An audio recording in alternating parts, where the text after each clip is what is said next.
Chapter 840 Death of Vidora. The next day, Michael prepared to head for the ash field. When Michael returned to the tribe from meditating on the hilltop he first arrived at, he saw the wood elves snoring loudly and sleeping like babies. Last night they feasted on all kinds of meat after Michael and Taskin brought enough meat to serve them all. Michael himself barbecued the meat and served his devotees. He enjoyed taking a break from all the pressure of being the Dark Lord and enjoyed the feast with the wood elves. The meat from the game in Ignis tasted way better than the game back in his world. Apparently, the deer-like animal with a glowing belly infested the forest and grazed the vegetation without control. Their natural predators ran deeper into the forest, and many fell victim to the red forest and were eaten by the lizard-like beast. If he hunted them down, he would be doing a favor to the forest and the wood elves. He did plan to hunt them down after he opened up Hades again using another name. Wake up! Michael landed beside his throne to see Iag drooling on his throne. He tapped all three heads and woke them up. Juicy meat, want more? Iag mumbled for a moment before falling back to deep slumber. She reminded Michael of Gaia as he smiled. Michael lost count of the times he had to carry her to the bed from the top of the mountain they trained often. Waking up Gaia without getting his face bruised was the toughest challenge he faced every day. The first few times she anciently punched him in the face, she woke up and apologized. But later on, she would just laugh and say he deserved it for waking her up early. Now Iag acted just like her, minus the getting punched in the face. My lord, Kirat strolled toward Michael, navigating through the sleeping wood elves. Instead of returning to their homes, all the elves fell asleep on the spacious wooden platform. This village was an architectural marvel. They managed to build numerous wooden homes, bridges, lift systems, and a large wood platform in the center anchored to several trees. Every time he saw the village he remembered the dark elven village. They almost looked the same, but the magical forest and the wood elves' kindness added charm and beauty to this village. I should wake these good-for-nothing elves, Kirat scowled. He felt offended to see them sleeping while their god was long awake. It's okay. Let them sleep. I know how it feels to sleep without worry in the world. I almost missed that feeling, Michael said while keeping a straight face. Where is the breakfast? Iag asked, yawning. Her jaw opened wide, making Michael worried that it would get stuck. You are not in the castle, said Michael as Iag rubbed the sleep off her eyes. She heaved a sigh of disappointment when the realization hit her. I should fetch you something to eat right this instant, Lady Iag. No, Michael stopped Kirat with a wave of his hand. I'll get them something on the way to the mother tree, said Michael. He avoided telling Kirat the full truth that he was on his way to the ash field. To the wood elves, the ash field was a forbidden land. No one alive in the tribe had visited or even seen the place. According to Taskin, the ash field was far north of the mother tree and relatively closer to some orc tribes. He didn't think the orcs would step onto the ash field or anyone for that matter. Simply put, Michael learned nothing about the ash field from the elves, and it seemed like no one knew about the place, which made Michael more curious. I'll be back when I can, said Michael before slowly ascending into the air. We will wait for your arrival, my lord. Kirat bowed as Michael shot through the canopy and disappeared from Kirat's sight. After leaving the tribe, Michael cast the lightning dash. Kirat vaguely saw a streak of black lightning in the sky and stared at the sky until the lightning faded away. In the sky, Michael was on his way to the mother tree at full speed. Vidora wrapped their tail tightly around Michael's neck and tried not to fall down. Everything around them seemed blurry due to Michael's speed. When things cleared up, they reached the mother tree. Even when Michael was way higher from the ground, the top of the tree seemed far away. The tree spanned as far as one could see. A sparkling canopy overshadowed the blue sky itself. It would take a couple of the tallest buildings on Earth to be stacked on top of each other to reach the mother tree's height. Michael wanted to see the tree at night, where it would radiate like a giant neon tube light. How did Taskin climb to the top, and how the hell does anyone climb to the top? Iag's neck ached just by looking up at the tree. The mere thought of climbing the tree without using energy seemed absurd to her. Resilience, said Michael. You can do almost anything if you put your mind to it. Michael slowly hovered toward the tree while noticing the empty castle ground and campsite around the mother tree. As Michael expected, the old woman kept her word. The Skyhall soldiers finally vacated the once the holy ground of the wood elves. We should take over the castle, Iag suggested after looking at the empty castle. However, Michael firmly shook his head. No. This place used to be holy and I will keep it that way. The moment we build a portal connecting this world to ours, I am razing everything the Skyhall made to the ground. For now, Michael didn't want to start a wildfire that would engulf everything, including the mother tree itself. Besides, there might be something inside the castle he could use against the Sky Hall, even though Michael doubted the old woman would have left something. She didn't seem like someone who would make such a careless mistake. Michael increased his speed to reach the top faster but didn't fly at his full speed because he didn't want to miss any clues. As he was flying toward the top of the tree, Michael noticed several birds with strange designs on their body and colorful eyes that glowed like jewels. He had never seen such exotic birds before. They all scattered away and flew into the holes in the mother tree's branches as wide as a typical big tree. The tree was home to unknown species and had its own unique ecosystem. His love for Aitnes surged to the point he realized why the past Dark Lord had taken such interest in Aitnes. What Michi didn't know was the past Dark Lord did not only simply take an interest in this world but protected the world from Andor and his schemings. He had to kill someone he cared dearly to save this world from getting destroyed. Almost after 30 minutes, Michael reached the top, where 11 branches branched out from the center that looked like an elegant garden. These branches looked like pillars that held the canopy on their backs. Michael felt a pleasant chill on his feet when he landed on the grass field. Birds chirped in the distance as Michael strolled toward something that looked man-made. To be precise, it was a giant stone pillar entangled by veins and moths. It didn't feel like he was on top of a tree. Instead, it felt like he was walking in a hall made of Mother Nature herself. Everything around him was untouched by death and destruction caused by the Sky Hall. He didn't think the Sky Hall soldiers ever managed to reach this place.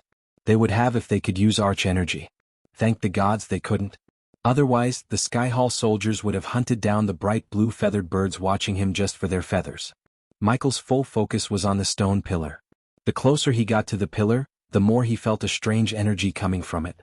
When Michael reached the almost 7 feet tall pillar, he grabbed the veins coiling around and pulled them apart. It took him a few seconds to completely get rid of the veins.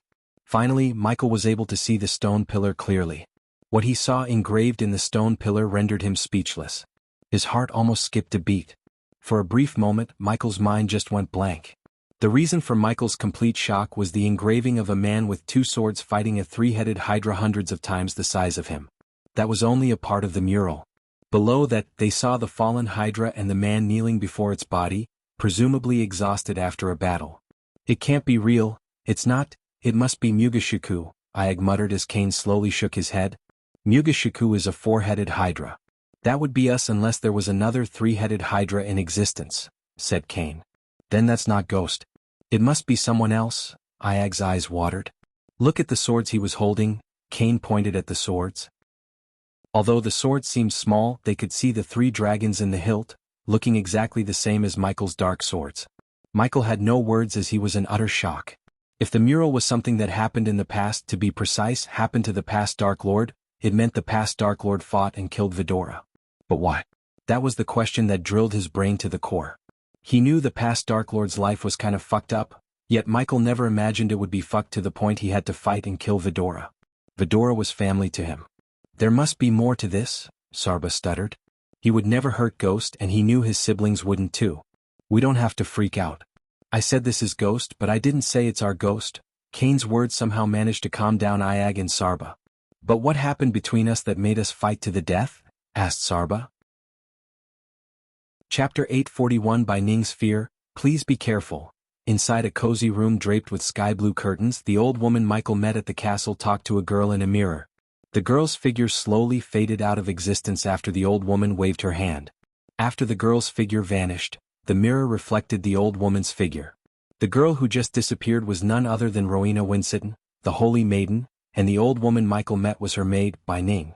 Despite how frail the old woman looked with her wrinkly skin and hunched back, she was an immortal at level 10. However, she suppressed her cultivation stage to make herself look like a fusion stage warrior to most of the Sky Hall soldiers. At that moment, Bai Ning resided in a quickly built cabin in an ash field. She was tasked to supervise the dig site where they were supposed to find something that could rival the Dark Lord himself in a battle. Do not come back without results, Bai Ning. Bai Ning heard a thunderous voice in her head. She immediately dropped to her knees when she heard the voice. Almost instantly, sweat beads formed on her face, and she remained on her knees for a few long moments. She had only feared 3 people in her life: the Holy Maiden, the Dark Lord, and this mysterious Lord of the Sky Hall.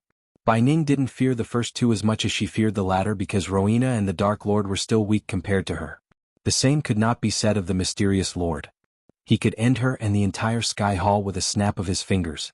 Even the great elders of the Sky Hall feared him. Luckily for most others, they didn't know such a person existed. Many thought, including the Holy Maiden herself, that Holy Maiden was the highest rank.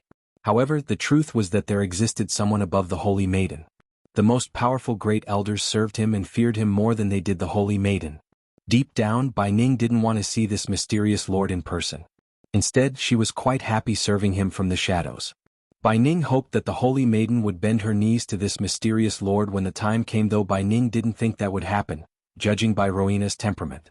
Even after the voice's effect on her faded, Bai Ning couldn't get back to her feet. Eventually, she managed to muster enough strength to stand up and leave the cabin. Bai Ning heaved a sigh as she strolled toward the wooden door and twisted the golden knob. As soon as the door opened, she was welcomed by an alarming sight. Lightning struck close to her and all around the place again and again. The sky roared as an eternal thunderstorm dominated this realm. Strange sounds erupted from behind Bai Ning, perhaps two beings fighting each other or a collapsing landscape. In spite of the treacherous landscape, she got the feeling she was not in immediate danger. This place was no walk in the park, but at the very least she should be able to survive for a couple of weeks. The men she brought from Sky Hall and those who occupied the mother tree were doing typical labor such as carrying crates, erupting tents to survive the thunderstorm, and digging holes everywhere as though they were searching for something. It was tough for Bai Ning to see through the ashen air. The entire place had an eerie crimson-red hue to it. Bai Ning decided to go out there and look at how the digging process was going in person. Cupping the mother tree was just a secondary task. Their main task was to dig up something that the mysterious lord ordered the great elders to do. With the equipment coming from Sky Hall and extra manpower, Bai Ning believed they could find whatever was hiding in the ash field. "You have 3 weeks," Bai Ning's mind replayed the words spoken to her by the mysterious lord. Initially, when they first arrived at Itani's 2 months ago, she had no worries or pressure. The mysterious lord rarely bothered to speak to her. But imagine her surprise when the Dark Lord himself came to pay her a visit. Then all hell broke loose. Something inside the mysterious lord broke after he heard the Dark Lord's name. Bai Ning lived long enough to tell when someone was feeling overwhelming killing intent. She didn't know the history between the Dark Lord and the mysterious lord, but one thing was certain: the mysterious lord had deep hatred toward the Dark Lord. "Curse you to hell, Dark Lord," Bai Ning cursed Michael under her breath and went to meet the captain of this unit.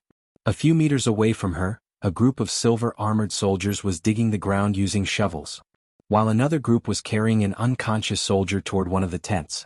"Lady Bai Ning," the elven captain noticed Bai Ning and dropped his shovel. "Captain Fenian, how's the digging going?" asked Bai Ning. Because of the thunderstorm and the howling wind, they had to speak louder than they were used to. "We are losing more and more soldiers, Lady Bai Ning. The air is getting more and more toxic the more we dig, Lady Bai Ning. I'd suggest we bring more equipment and wait till our scholars find a way to filter the air," said Fenian.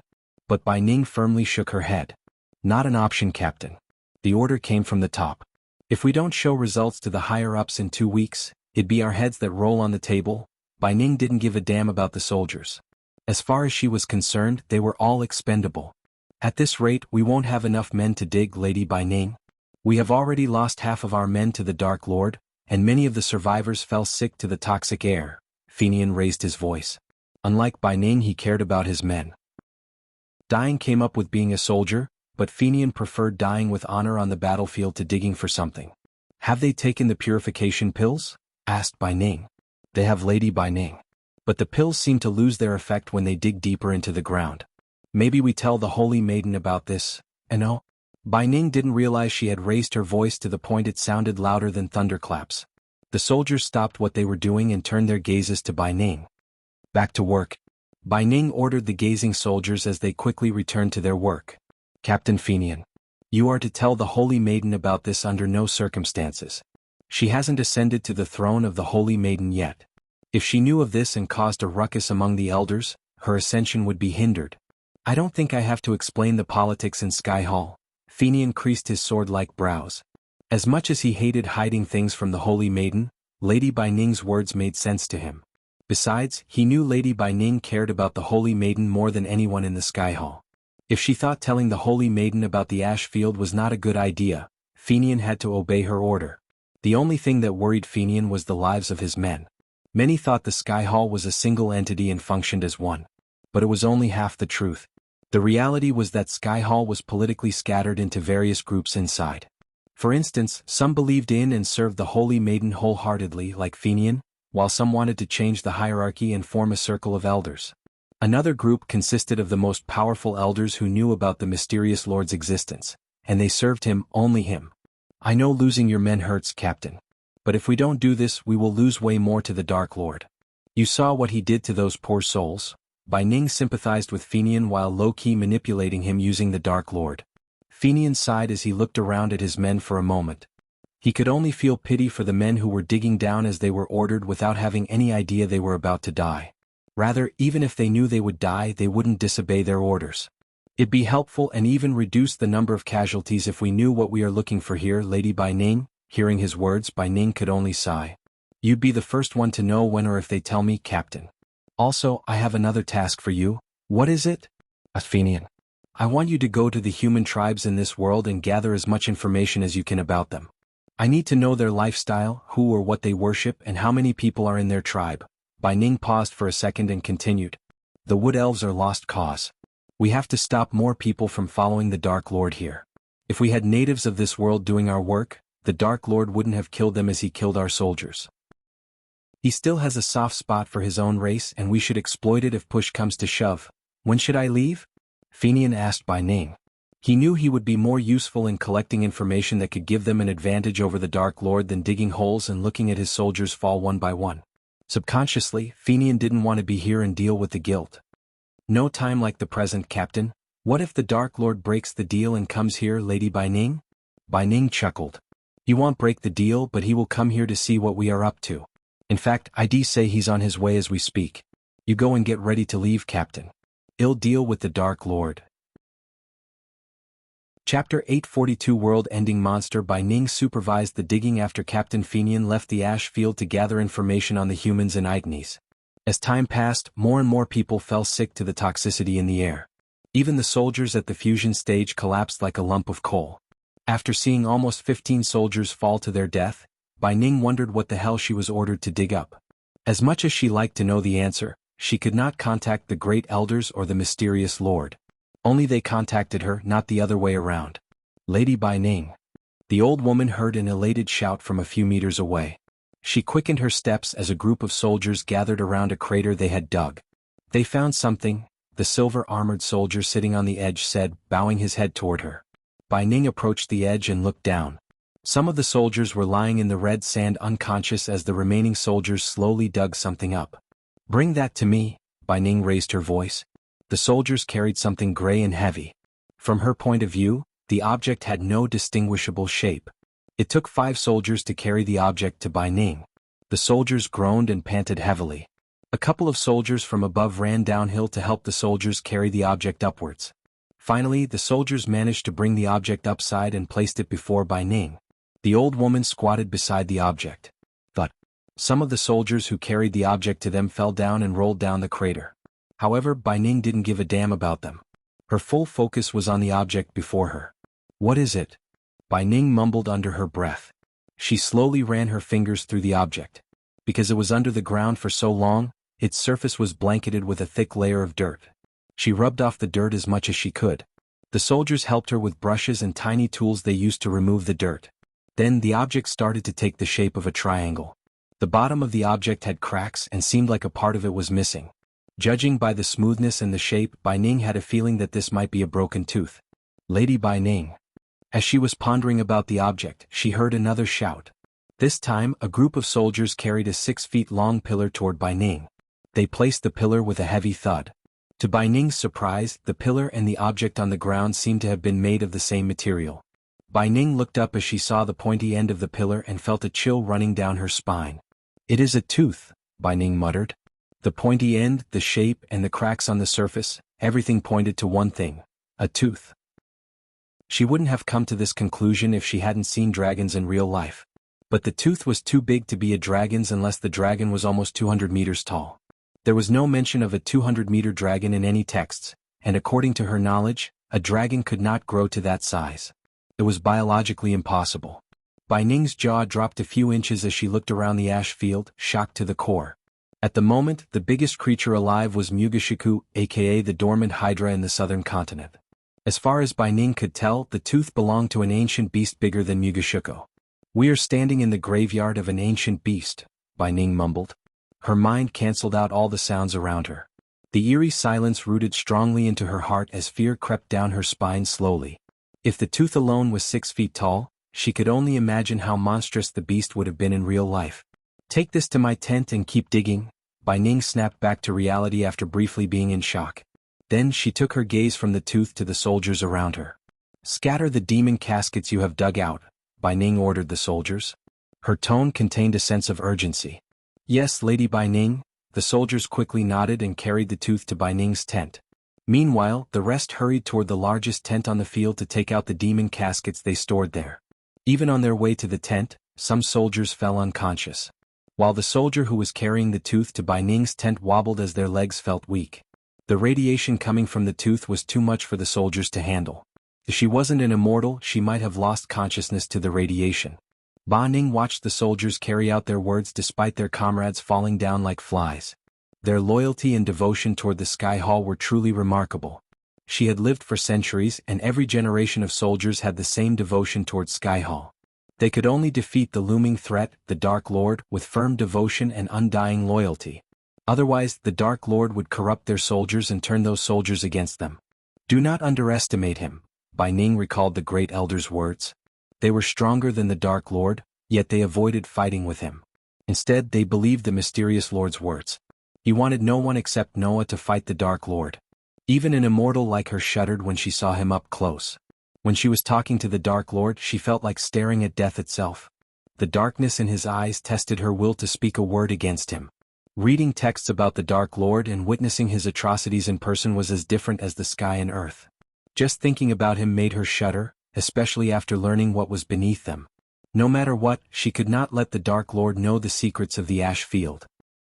While Bai Ning and the Sky Hall soldiers were trying to dig up the ancient beast, Michael was on his way to Ash Field at full speed.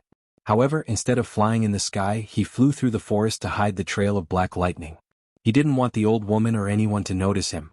On the way, Vidora was annoyingly silent.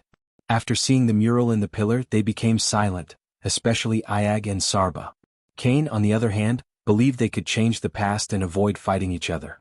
The creatures and birds roaming in the forest scattered away as they felt a strong gust of wind blowing past them. Michael followed the sound of thunderstorms and the red sky in the distance to reach the ash field. Apparently, the ash field's eerie weather turned the ground and sky red, as well as created everlasting thunderstorms. They were disappointed the mother tree had no answers to their questions but only the stone pillar. Michael didn't hear any voices or recordings of the past Dark Lord.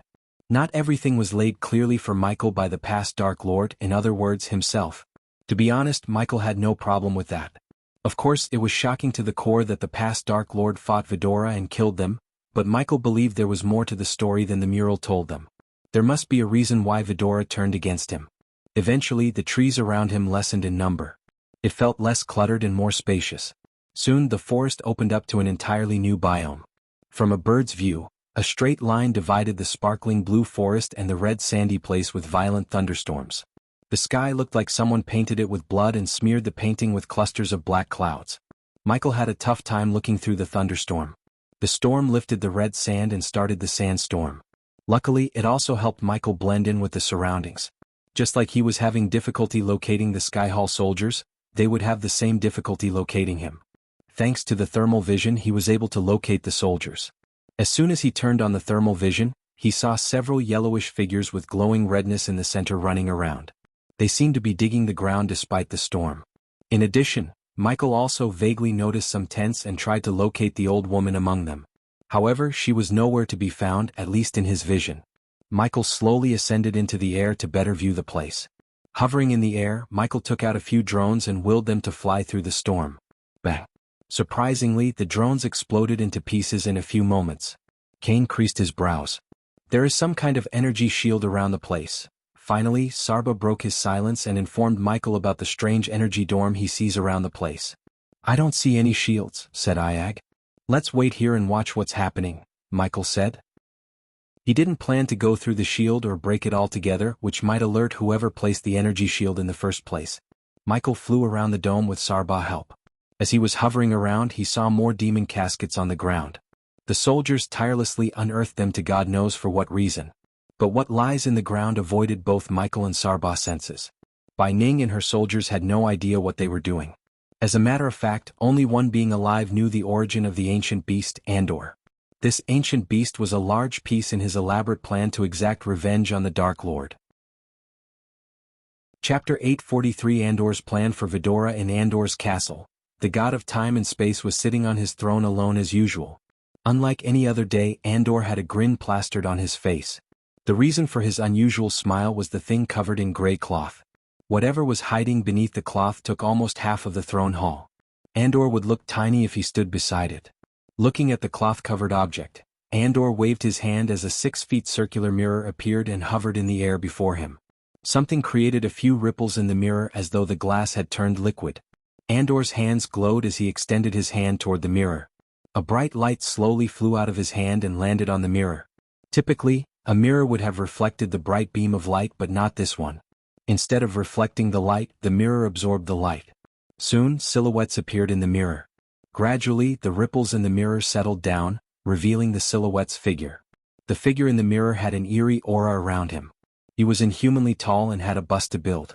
Since the figure's head was covered in tentacle-like appendages, it was hard to tell whether the figure was male or female. But gender rarely bothered this figure. Something about the figure's eyes portrayed death. If the creepy death aura wasn't enough, the figure's eyes were gray as ashes, and the body was covered in soot-black fur. The figure was the embodiment of death. Greetings, Andor, the god of time and space. What a pleasant surprise. The figure talked in a demonic voice. If death had a voice, it would sound like the figure. Unlike the figure's words suggested, there was no delight or joy in seeing Andor. Focrux, the god of necromancy, Andor greeted Focrux back, hiding the disgust in his eyes. 6,000 years ago, Andor would have killed himself than to ask for Focrux' help. Most of the gods treated Focrux and his brother with disdain, as they brought nothing but death and destruction everywhere. Unlike the rest of the pantheon, Focrux had fewer worshippers. No one in their right mind would worship the god of necromancy, which enabled mortals to reanimate the dead and spread plagues.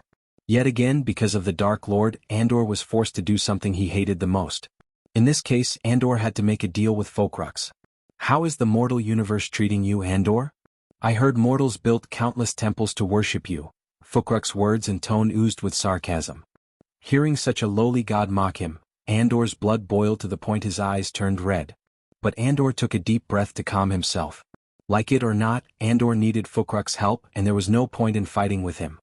I sense a powerful death aura around you, Andor. Is that why you summoned me using the Stone of Hikar? Asked Focrux as Andor sighed. The Stone of Hikar was a powerful artifact used to summon a god from the mortal realm. Before the Dark Lord locked the mortal realm and prevented Andor from ascending to the god realm, contacting gods was as easy as snapping his fingers to Andor. As the god of time and space, Andor didn't have any need for artifacts to contact the gods in the god realm.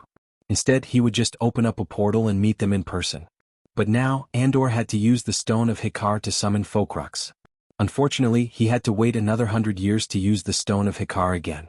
Andor hoped summoning Focrux was worth using the stone. If anyone could help him with the object he found, it was Focrux. Andor could see Focrux' eyes glistening with excitement. You are right to sense the death aura. Look what I found, Andor said, rising from his throne. Then he climbed down the stairs as the mirror followed him behind. Andor reached the object and pulled down the cloth covering the object. After the cloth fell down, Focrux saw a colossal head of a hydra. The mirror had to fly back to capture the entire head. Even after 5,000 years, the silver scales still glistened in the light.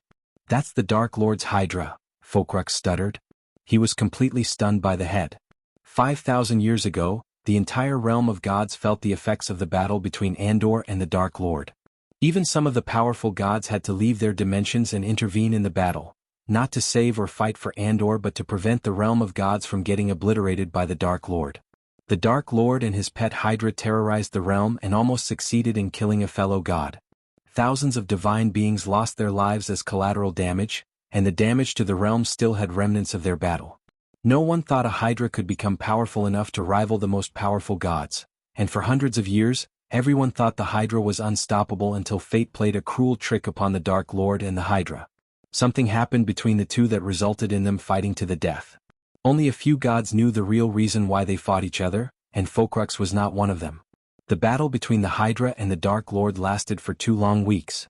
It was Andor who managed to teleport both of them to a separate dimension before they destroyed the mortal realm entirely.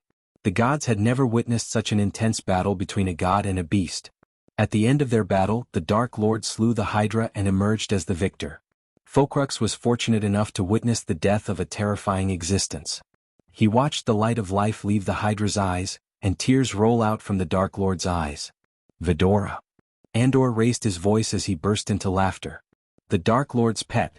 Andor's words echoed throughout the majestic throne hall. He thought resetting the mortal universe would erase his mistakes. Humph, Andor snickered. On the other hand, Focrux narrowed his eyes. When it came to the Dark Lord, the entire god realm took a step back and analyzed everything. Every time they thought they outsmarted him, he pulled a surprise on them and made them pay. Hence, Focrux couldn't be as excited as Andor. "Are you sure whatever you're planning to do with this is a smart move?" asked Focrux. Andor's laugh faded away as he turned around. "Do you think I am making a mistake?" Andor creased his brows. Focrux slowly shook his head. "I am saying the Dark Lord doesn't make mistakes." "How do you know that he didn't know Vidora's body would be spared from the array?" Focrux asked Andor. "After the Dark Lord used the time array and locked the mortal realm, preventing the gods from entering it, many gods in the pantheon tried to break the array. However, they all failed and gave up. The only way to break the array was from within the mortal realm. In other words, only Andor could break the Dark Lord's array and let the gods enter the mortal realm once again as they were used to." "Ah," Andor chuckled. "If he didn't make any mistakes, why did he use the time array to reset the entire universe? I can agree that he doesn't make little mistakes, but instead he made a gigantic one and you are looking at it," said Andor. "I am going to wake up to his worst nightmare. The last time they fought, this Hydra almost killed him. This time I will make sure it doesn't fail." Andor patted the Hydra head. "I assume that's where I come in." Andor nodded as Focrux rubbed his clean-shaven chin for a brief moment. "What's in it for me? If I want to help you take down the most insane and powerful god, you have to make it worth the risk. After all, we both know how far he would go to take down those who wronged him." Focrux started the negotiation like a sly fox. Being a god didn't mean they all would be benevolent and merciful. Some of the gods made even the worst mortals look like magnanimous beings. There was a reason why the Dark Lord slew some of the gods and willed to wage war against the pantheon itself. He hated most of the gods to the core, and some gods would say he had all the right to hate them after what they did to him. The pantheon still believed some gods helped the Dark Lord achieve the things he did, but they found no traitors among them. Focrux's words didn't surprise Andor at all.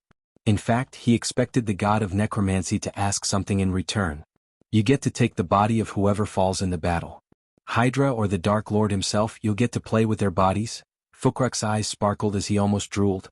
But the thought of the Dark Lord surviving the battle and coming after him made his body tremble in fear. "But if the Dark Lord survived somehow, he won't know you were involved." "I know the drill. It's surprising how the gods have fallen. We used to fear no one," Andor snickered. "Lots of things have changed, Andor. The realm of gods isn't what it used to be. You will know if you manage to break the Dark Lord's array," said Focrux. "Are you going to help me or not?" Andor's voice turned grave and serious. For a few moments, Focrux didn't give Andor any answer. Then he took a deep breath and nodded. "I will help you reanimate the Hydra. But you need to find the entire body without missing a part. Also, as you know, I won't be able to use my power from here. So I will instruct you to conduct a ritual that mimics my powers and get what you want. It will take time though. Trust me, I can be very patient." Andor let out a murderous grin and turned his gaze back to the Hydra head. Chapter 844. Leaving the demon's grave in the ash field, Michael watched the Skyhall soldiers dig up more and more caskets from the ground. Unfortunately, Vidora's body eluded his X-ray vision altogether. The body was far too deep in the ground. If Andor hadn't given Skyhall the exact coordinates, they wouldn't have unearthed Vidora's body in a million years. He knew everything that happened to the past Dark Lord, so Andor was able to exploit his mistakes. Having no idea Vidora's adult body was in the ground, Michael patiently watched the Skyhall dig up more caskets. He lingered above the dig site for almost an hour, and all the soldiers did was dig. "I don't see a point hanging out here any longer," said Kane. Michael didn't wait for others to agree. Instead, he turned around and flew away from the place. After seeing the mural on top of the mother tree, Michael decided to leave Itnes and the demon's grave. Initially he planned to spend a few more days helping the wood elves, but he changed his plans. He thrilled himself to achieve full speed, leaving a dark lightning streak in the sky. Vidora tightened their tail around Michael's neck as they never experienced such high speed. It took them 2 hours to reach the ash field from the mother tree earlier. However, the return trip only took 45 minutes. When Michael pushed himself to the brink, several tiny lightning bolts appeared and crackled around his body. To Vidora's surprise, Michael didn't go to the tribe but came to the mother tree. He landed right before the stone pillar, creating a shock wave around the tree. "Why are we back here?" asked Sarba. Boom. Michael punched the stone pillar as it exploded into bits and pieces. All it took was one punch for Michael to erase his past self's mistakes. Honestly, Michael didn't think the past Dark Lord had made a mistake by killing Vidora. Although Michael didn't know the reason, he knew how hard it would have been for the past Dark Lord to kill Vidora. But no matter what, he wouldn't let history repeat itself, and he broke the pillar as a gesture of his promise to Vidora. Our past is meant to guide us, not define us. We must not give out past the power to dictate our future. Michael looked at his shoulder where Vidora was looking at the pebbles on the ground and said. They slowly flapped their wings to see Michael in the eyes. "He is right," started Sarba. "The past Dark Lord left this behind because he wanted us to see it and change our future. That's what I've been trying to tell you both." Cain rolled his eyes. Usually, Cain remained silent until his response was absolutely needed. However, when his siblings tried to grow a hatred toward Ghost, he immediately came out of his shell and tried to talk some sense into them. Sarba and Cain turned their gazes toward Iag. "I'm not mad at Ghost, idiots. I am just confused why they fought each other to death," said Iag. "Whatever the reason might have been, we do not need to dwell on it," said Michael. "Can we just stay here for a moment before we go back to the tribe?" Sarba looked worried as Michael nodded and went to the mother's tree's edge. He sat down and put Vidora beside him. The two of them looked at the magical world before them in peace. As they drowned themselves in the beautiful sight, Vidora slowly approached Michael and jumped on his lap. Then, the three heads snuggled against Michael's stomach and tried to embrace him with their small wings. "You are family, Ghost. We would never hurt you and we know you wouldn't too." Iag's eyes became watery as Michael rubbed their back gently.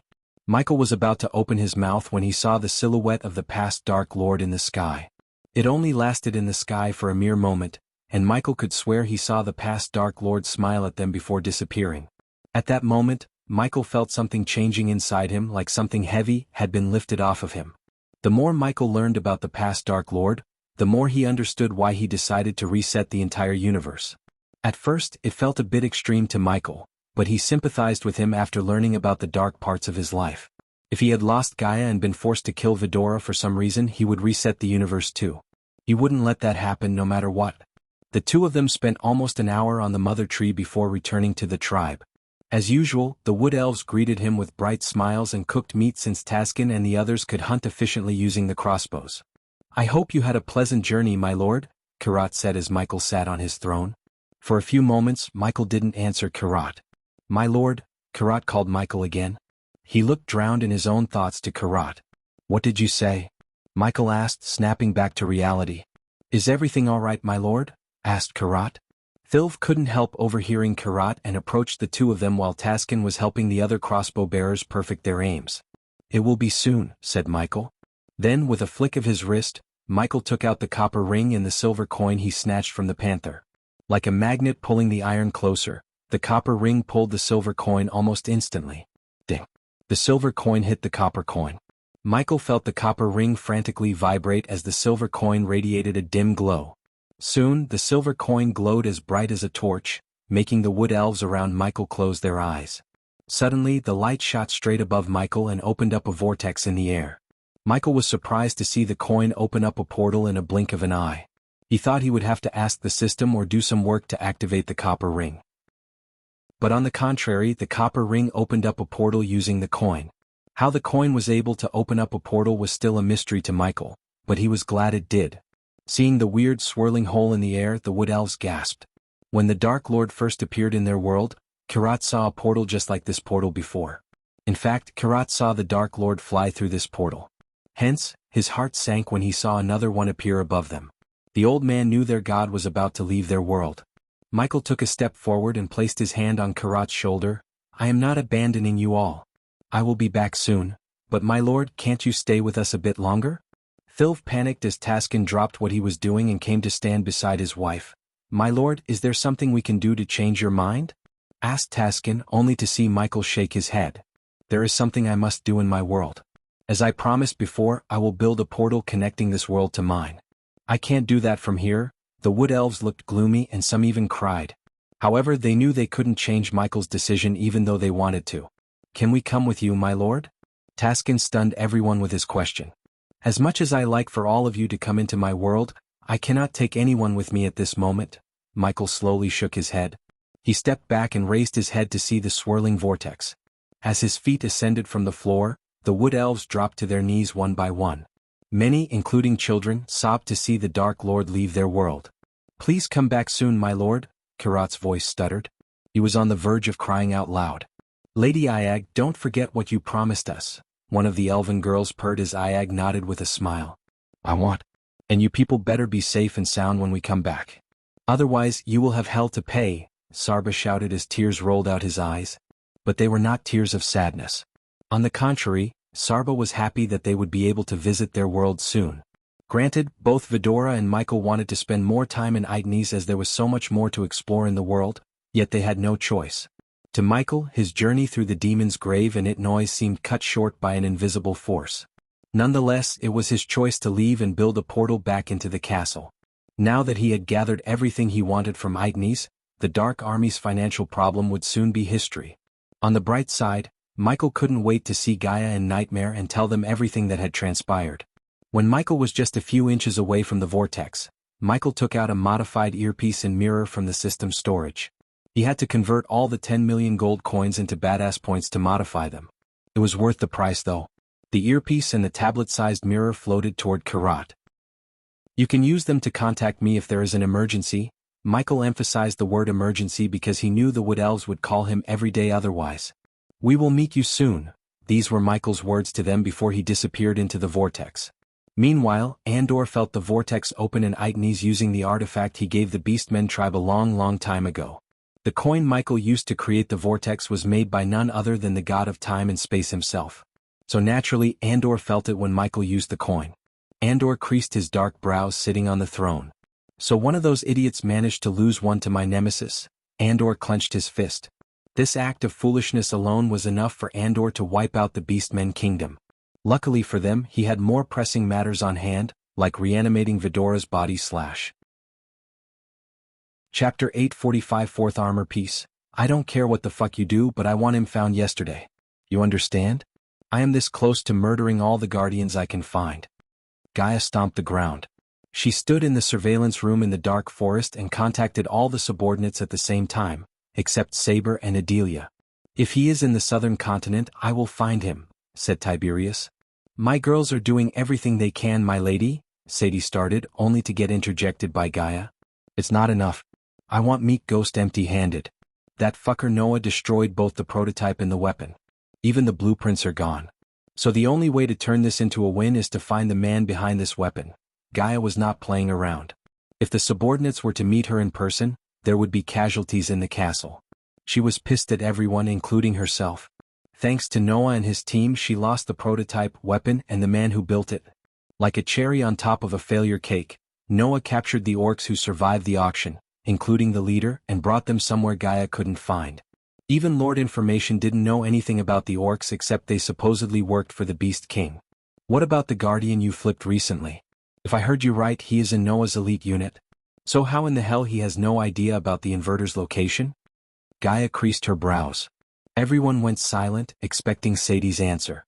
By turning a Guardian into their spy, Sadie outperformed everyone in the room. Even the Dark Queen praised her, which wouldn't happen so often. Through their new spy, they learned the locations of the Guardian safe houses and how Noah operated in each kingdom. However, even Noah's elites didn't know where he kept Hammond. "He has no idea, my lady. It seems like Noah doesn't trust his own people enough to disclose the location. We might have a chance if we track down the Han Torum dwarves," Sadie suggested. "Do you think I don't know that? The vamps are searching for them as we speak. But those bearded dodo ducks are good at hiding. After Noah's little fiasco, they went dark. If they were good at something besides building, it's hiding." The subordinates nodded in agreement. After a few more minutes of roasting all the subordinates, Gaia dismissed them. When they were ordered to leave, they all heaved a sigh of relief. To them, the Dark Queen was more terrifying than the Dark Lord himself when she was angry. They could reason with the Dark Lord, who always remains calm and collected. But in stark contrast, no one could utter a word when the Dark Queen was pissed.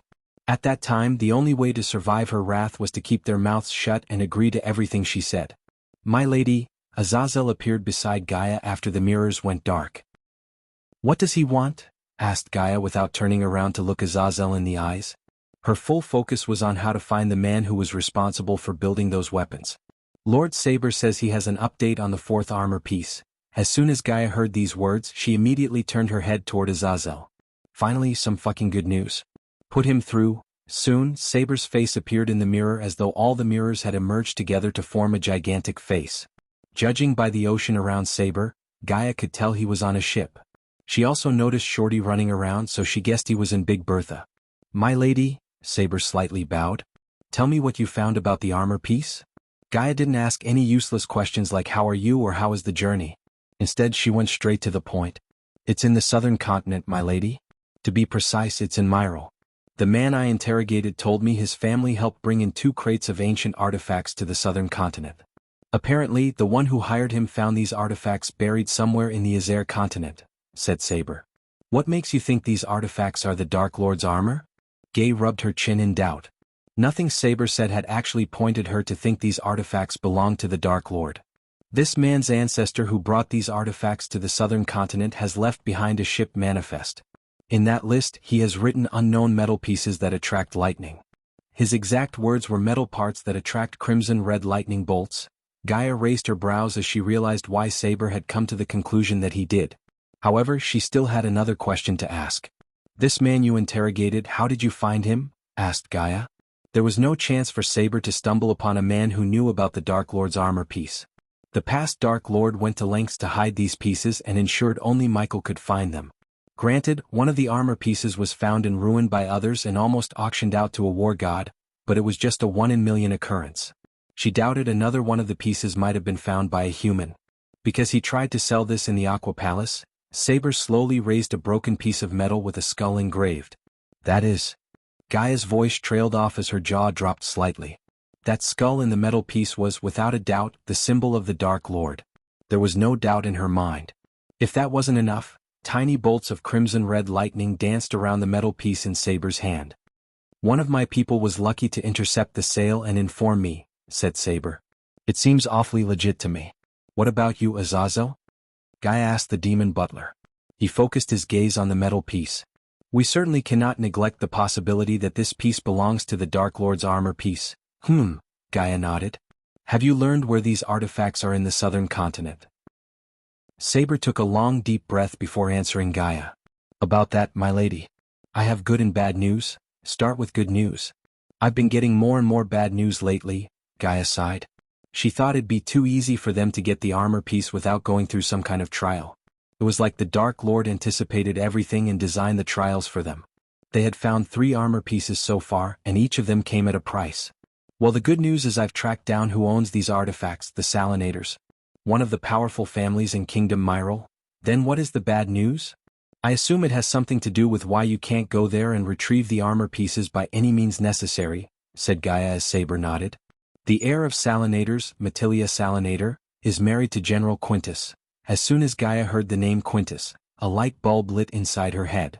In all the chaos, she forgot about Quintus and Kingdom Myril's aggressive expansion. Thanks to Kane's surprisingly masterful tactics, they were able to stop Myril from waging wars on other kingdoms. Moreover, Quintus went dark after Michael killed Fabia Viridis. They hadn't seen Quintus since she turned him into a super soldier using vampire strains. Without General Quintus, the Kingdom Myril completely ceased all its hostile activities. After Giselle and Maven merged together, they became a powerful kingdom itself, while Tiberius found his own kingdom, the Freedom Land, although he hadn't announced his land as a new kingdom yet. That left Prerid and the Trident of the southern continent Kivin, Zoril, and Nedis aka the kingdoms ruled by kings instead of senates. The last time Gaia heard from Caius, Kingdom Myril and Kingdom Prerid was in peace talks. For some reason, Kane wanted the peace talks between them to drag on instead of coming to a solution. If he had thought, he could have ordered Arya to assassinate the senators of Myril and bring an end to the Cold War, yet he chose not to. I did some digging and found when Quintus married Matilia, the Salinator family gifted Quintus with priceless valuables and artifacts. And you think these artifacts include the Dark Lord's armor piece? Gaia tilted her head. Yes, Saber frowned. Judging by the dark lines on his forehead, Gaia guessed they couldn't simply go to Quintus' home and take the armor piece by force. Tell me what the problem is? Asked Gaia. Matilia is a regular customer to a noble bathhouse where one of Sadie's girls is working. To the rest of Myro, Quintus has taken personal time, but according to his wife, he disappeared along with many of the family artifacts. I broke into their home and went through all their wealth but found no armor piece, which means Quintus has the armor piece. Gaia finished Saber's sentence. Are you sure, Saber? Gaia asked. This is the only lead we have, my lady. I'd say we should chase it down. Gaia took a few long moments to think about this. By destroying the prototype and the weapon right under her nose, Noah caused a huge blow to her mindset. She started to second-guess everything she had planned, which was very unlikely of her. It didn't only affect her but also everyone in the Dark Army. Go ahead, but if you sense something is amiss, get out of there immediately. We cannot deny the possibility this might be an elaborate trap designed by that son of a bitch, Noah. Don't worry about me, my lady. I lived long enough to outsmart a human. Saber snickered as Gaia slowly shook her head. Do not underestimate Noah. I underestimated him, and as a result, I have failed the Dark Lord. Saber was actually surprised to see the graveness in her voice. To be honest, he had never seen her like this. I will take your advice to my heart, my lady. Now with your permission, I'd like to dismiss myself. Talk to Tiberius. He was tracking down Quintus and he might have an idea about Quintus' location, said Gaia. Chapter 846. Back on the bed with Gaia, the storm was raging around the floating mountain in the dark ocean. As the storm grew more violent and powerful, the wind blew past strong enough to pick up a man and fling him to the briny waves. Several tornadoes formed in the sea and slowly moved toward the mountain. The superiorly thick smoky clouds rolled in like boulders, ready to crush anything in their way above the dark castle. The darkness was engulfing and seemed to consume any speck of light entirely. Any last hope was gone. The merciless winds caused the enormous waves to rise like giant sea monsters. These waves almost touched the very bottom of the floating mountain. Every wave erupted like a raging volcano. The lightning storm joined the party and decorated the sky with streaks of lightning. Except for the vampire guards who were tasked to patrol the floating mountain, everyone else took shelter inside the castle. While the storm was raging outside, Gaia sat beside the window and watched the storm outside. She tightly held a cup of hot coffee Raylene had made her. Without Nightmare and Michael, she felt lonely. For some reason, Nightmare chose to fly through the tornadoes to hone his flying skills. But she knew he just came up with an excuse to spend some time alone. It wouldn't take a genius to tell Nightmare missed Claire and the Sunrise sect. He didn't miss them much when Vidora was there to keep him company. Since Vidora left for the demon's grave with Michael, they both felt lonely. She didn't blink as she stared at the storm through the foggy window. Her fingers moved toward the window without her control, writing the name Michael on the glass. Soon, the words disappeared in the fog as she leaned on the window. Like a bird flying out of its nest, her thoughts flew away from the room. The temperature within the hot coffee dropped by several degrees and started to turn cold coffee.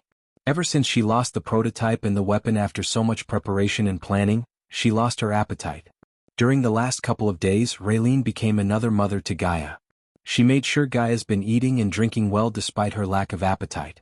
When Gaia refused to eat, Rayle would just knock on her head like an angry mother and feed her with her hands as she did to Cindy and Rummy. Looking at the dancing tornadoes, Gaia's consciousness drifted away as her eyes slowly closed. When her head fell, she became wary and emptied the warm coffee in a single gulp. Then, she strolled toward the neatly made bed and just collapsed on the bed like a lifeless body. Both her body and mind were exhausted to the point that as soon as she hit the bed, she entered into a dreamless sleep. The rain droplets played drums upon hitting the windows and the roof, playing a lullaby like a loving mother. As she was on the verge of completely losing sentience, she felt a hand around her waist. Gaia thought it was a dream as the embrace felt like it came from Michael. He used to hug her tight while sleeping. Every fiber in her body wanted the warmth to last longer and did not want this dream to end. Then, the hand around her waist tightened its hold, pulling her closer toward a gentle warmth. It felt too real to be a dream. She abruptly opened her eyes as her body was about to jolt out of bed. But her body froze the moment she saw Michael's face. Michael gently brushed the strand of hair falling on her face. On the other hand, Gaia looked as though his shocking return petrified her. She was speechless. Is this real? Gaia muttered. You tell me, Michael said, slowly moving his head closer to hers. She could feel his warm breath breezing past her like a morning breeze. When she opened her mouth, he closed it with his own lips. Their bodies pressed together heatedly against each other, breathing heavily as they tasted each other's lips. Everything around Gaia blurred and silenced. The only sound she heard was the sound of his hands gently cupping her face to position her face for a heavenly kiss. They only departed when they lost their breath. When did you come back? Asked Gaia. Her alluring eyes sparkled with joy at seeing Michael. It was too much of a shock to her. Just a few minutes ago. The moment I stepped into this world, I came running to see the most beautiful girl in the entire universe. Michael pinched Gaia's nose playfully. I see the demon's grave has turned you cheesy, Gaia purred. She threw her arm around Michael's shoulder and tried to pull him closer, although there was no space between them. Where is Vidora? Gaia asked. They went to see Raylene. I think we should talk about why I sensed some gloom in your eyes. Something happened? Despite how happy she looked, Michael could see through her eyes and read her like a book. After entering the portal, he appeared somewhere in the crystal ocean that divides Elon and Azair. From there, he used runic teleportation to reach the castle. So he didn't know what had happened while he was gone. As she heard him, she moved closer and rested her head on his chest. I fucked up, Gaia said in a husky voice. Then Gaia began to tell Michael what had happened since he left for the demon's grave. When she finally finished her story, Michael surprised her with a chuckle. You idiot. That was the reason why you look so gloomy? Michael rubbed her head as she looked at him with shock and surprise. To be honest, she never expected Michael to take her failure so casually, like it didn't matter. I failed you, Gaia purred. Once again Michael ruffled her head. He liked to ruffle her perfectly combed hair and kiss the top of her head. Although he was not the most romantic man in the world, he never passed on an opportunity to pamper her and shower her with kisses. Nothing you ever do will fail or disappoint me, you silly idiot. What if Noah destroyed the prototype and the weapon? You did everything you could, but... Gaia muttered as Michael shook his head. No buts. Listen, Michael lifted up Gaia and put her body on him. He then cupped her face and looked her in the eyes. If I failed to do something, would you be disappointed in me? Gaia shook her head. Of course I will kill you if you don't marry me or look at another girl. But I won't feel disappointed. Gaia punched Michael in the chest. Despite her words, he never doubted Michael, not even for a second. She trusted him enough to leave Michael with thousands of beauties in a room without a worry in the world. The trust they had in each other was stronger than anything in the world. They both knew a relationship couldn't survive without trust. Her words made Michael chuckle. See? That's how I feel. Whatever you do or don't, you will never disappoint me. Besides, why are you looking at the events as failures? You and I both know it was Noah who destroyed the weapon along with the Hontorum shipyard. We can use it to turn the dwarves against the Guardians. They pretended to be elves, so I'd say the elves won't be happy about their names being dragged through the mud. So we can give the elves and the dwarves a common enemy, said Michael. He came up with the plan on the spot, and as simple as it may sound, the plan would bring major heat upon the Guardian Guild once he provided proof about Noah's involvement to both dwarves and the elves. Now that Gaia said they turned a Guardian into their spy, it would be relatively easier for him to gather the needed proof to make Noah's life harder. Noah may have gained the upper hand in the new weapon matter, but Michael would soon pay him back several folds. I've returned from the most dangerous places in the world. Can you put aside these matters and give me some love? Michael winked. Only kisses for you, my darling, said Gaia in a playful tone. Until you marry me, why did I agree to that? I have the most beautiful sexy girl as my fiancée, and I don't get to do more. Michael pretended to be disappointed. As far as Michael was concerned, relationships were more than having physical satisfaction. He didn't think Gaia would say no if he insisted, but Michael respected her wish not to have anything physical more than a kiss. He was quite happy with that because she was the one for him. This was a magical relationship Michael would treasure forever. Every time he looked into her eyes, he promised himself not to let anything happen to her. The Dark Lord was right to reset the entire universe. If something were to happen to Gaia, Michael would go to hell or heaven to bring her back, no matter the cost. Even the Dark Lord has to obey his woman, Michael, Gaia chuckled. Inside these walls I am the boss, is that so? Michael grabbed her by her slender waist, pushed her to the side and got on top of her. He held her wrists firmly. Bastard, don't even think about it, Gaia squirmed. I am not thinking about anything, Michael said with a foxy smile. The following hours were spent cuddling and kissing. They talked for hours until they both fell asleep under the cozy blanket. Chapter 847 Selisi, the Queen of Nagaland. A few days ago, in a spacious hall with a ceiling 20 feet high, designs of fruit and flowers were carved into the molding, and small, fat children with wings looked down at the marble floor from every angle. Vases of blossoms gave off a cloying scent that made my eyes itch. The hall had a square oak table in the center with numerous comfy chairs to sit in. Since there were no windows, sun rays could peek into the room. Instead, a magnificent chandelier hung above the oak table, brightening the hall with its golden light. The dark brown walls made of wood perfectly complemented the marble floor, though one would think the combination wouldn't work. The only way to get in or out of the hall was the steel door with countless runes engraved in it. Seconds became minutes, and minutes turned an hour when the door finally creaked open. Zanali stepped into the hall and strolled toward the table. "They'll be here soon, Mother." Zanali pulled out a chair and said, looking at the door. Then a tall, graceful woman dressed in majestic red robes. Her hourglass figure sat well on her wafer-thin body. She had a complexion of an impeccable golden hue. Her pencil-thin eyebrows eased down gently to her black, beetle's leg eyelashes. A sculptor could not have better fashioned her seraph's ears and pixie's nose. Filed to perfection, her rose-red fingernails ran through her fiery red hair. Spools of it plunged around her photogenic face and hid a swan's neck, elegant and smooth. This woman was born to draw attention toward her, and it was hard not to look and give her full attention. When she opened her mouth to answer Zanali, her beguiling oyster-white teeth lit up the room.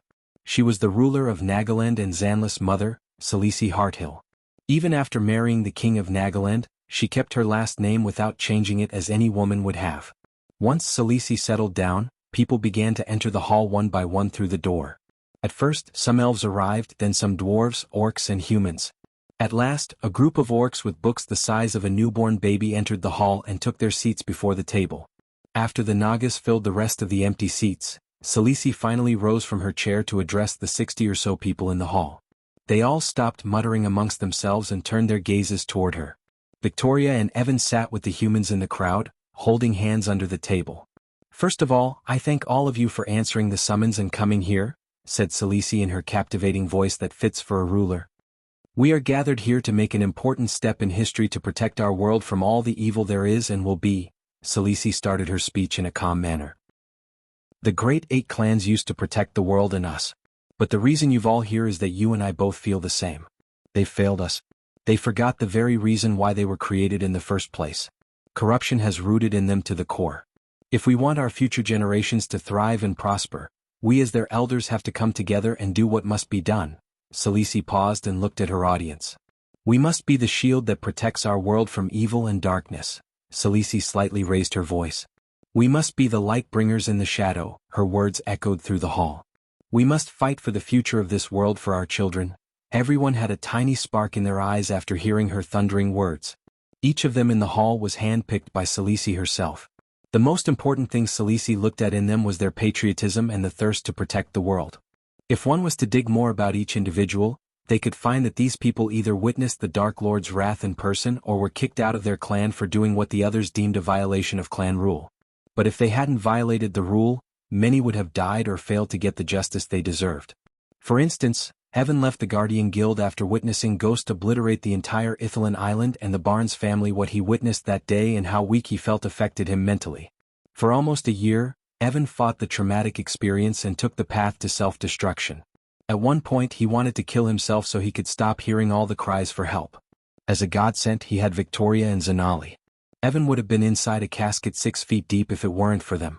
After finally stabilizing his mental health, Evan decided to stop running from his fear and fight it head-on, and his fear was just a man, the Dark Lord. So when Zanali told him about Sales's plan to fight the Dark Lord, he agreed without a second question. Just like Evan, every single one in the hall had a story. Some were affected by the Dark Lord's actions in one way or another, while some had a strong moral sense to fight evil and protect the world. Since all the great 8 clans made sure the biggest evil in the world was the Dark Lord, they naturally felt inclined to fight the Dark Lord. "Instead of giving a long speech about who I intend to fight, hopefully with your support, I will show you what he was capable of and what he will do to us if we do not fight."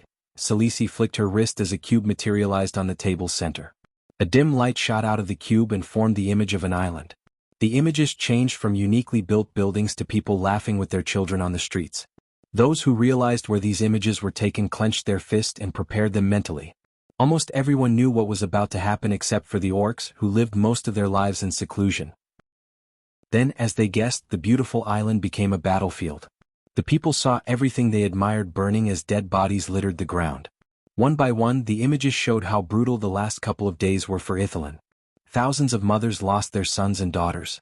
Thousands of children lost their fathers and became orphans, and thousands lost everything they had and had to beg for refuge in the nearby kingdoms, said Selisi as the images continued to vex their minds. Only one man was responsible for all of the death and destruction, the Dark Lord.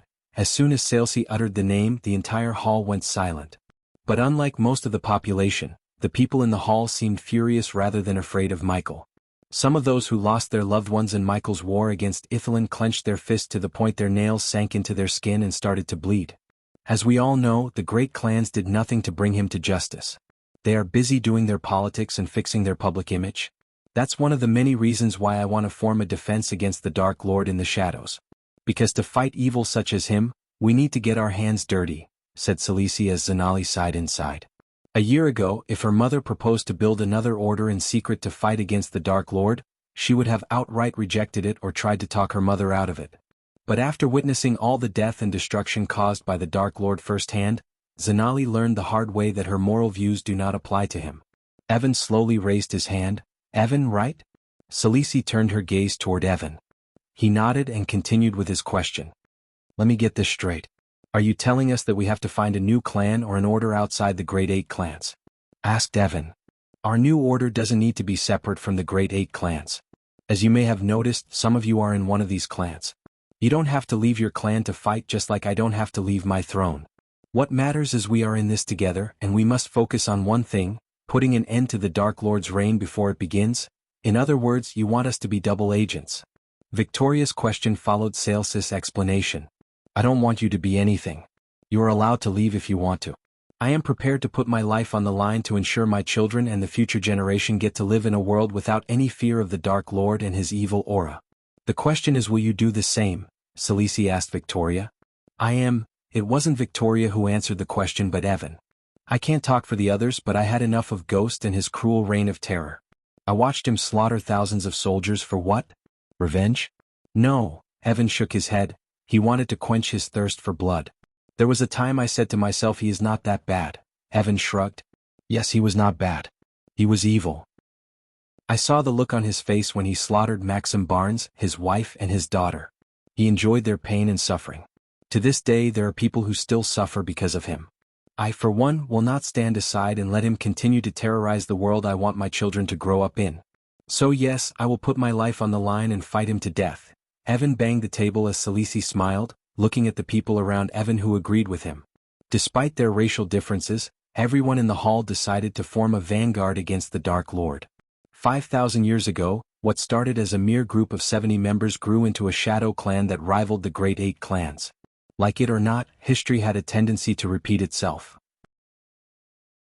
Chapter 848. Not one but two. Andreas. After initiating her own order against the Dark Lord, Selisi returned to her room. Her husband, Castian Ashton, was visiting one of their cities to oversee the relief program. The city was affected by famine, and the entire Nagaland depended on the charity of the Empress.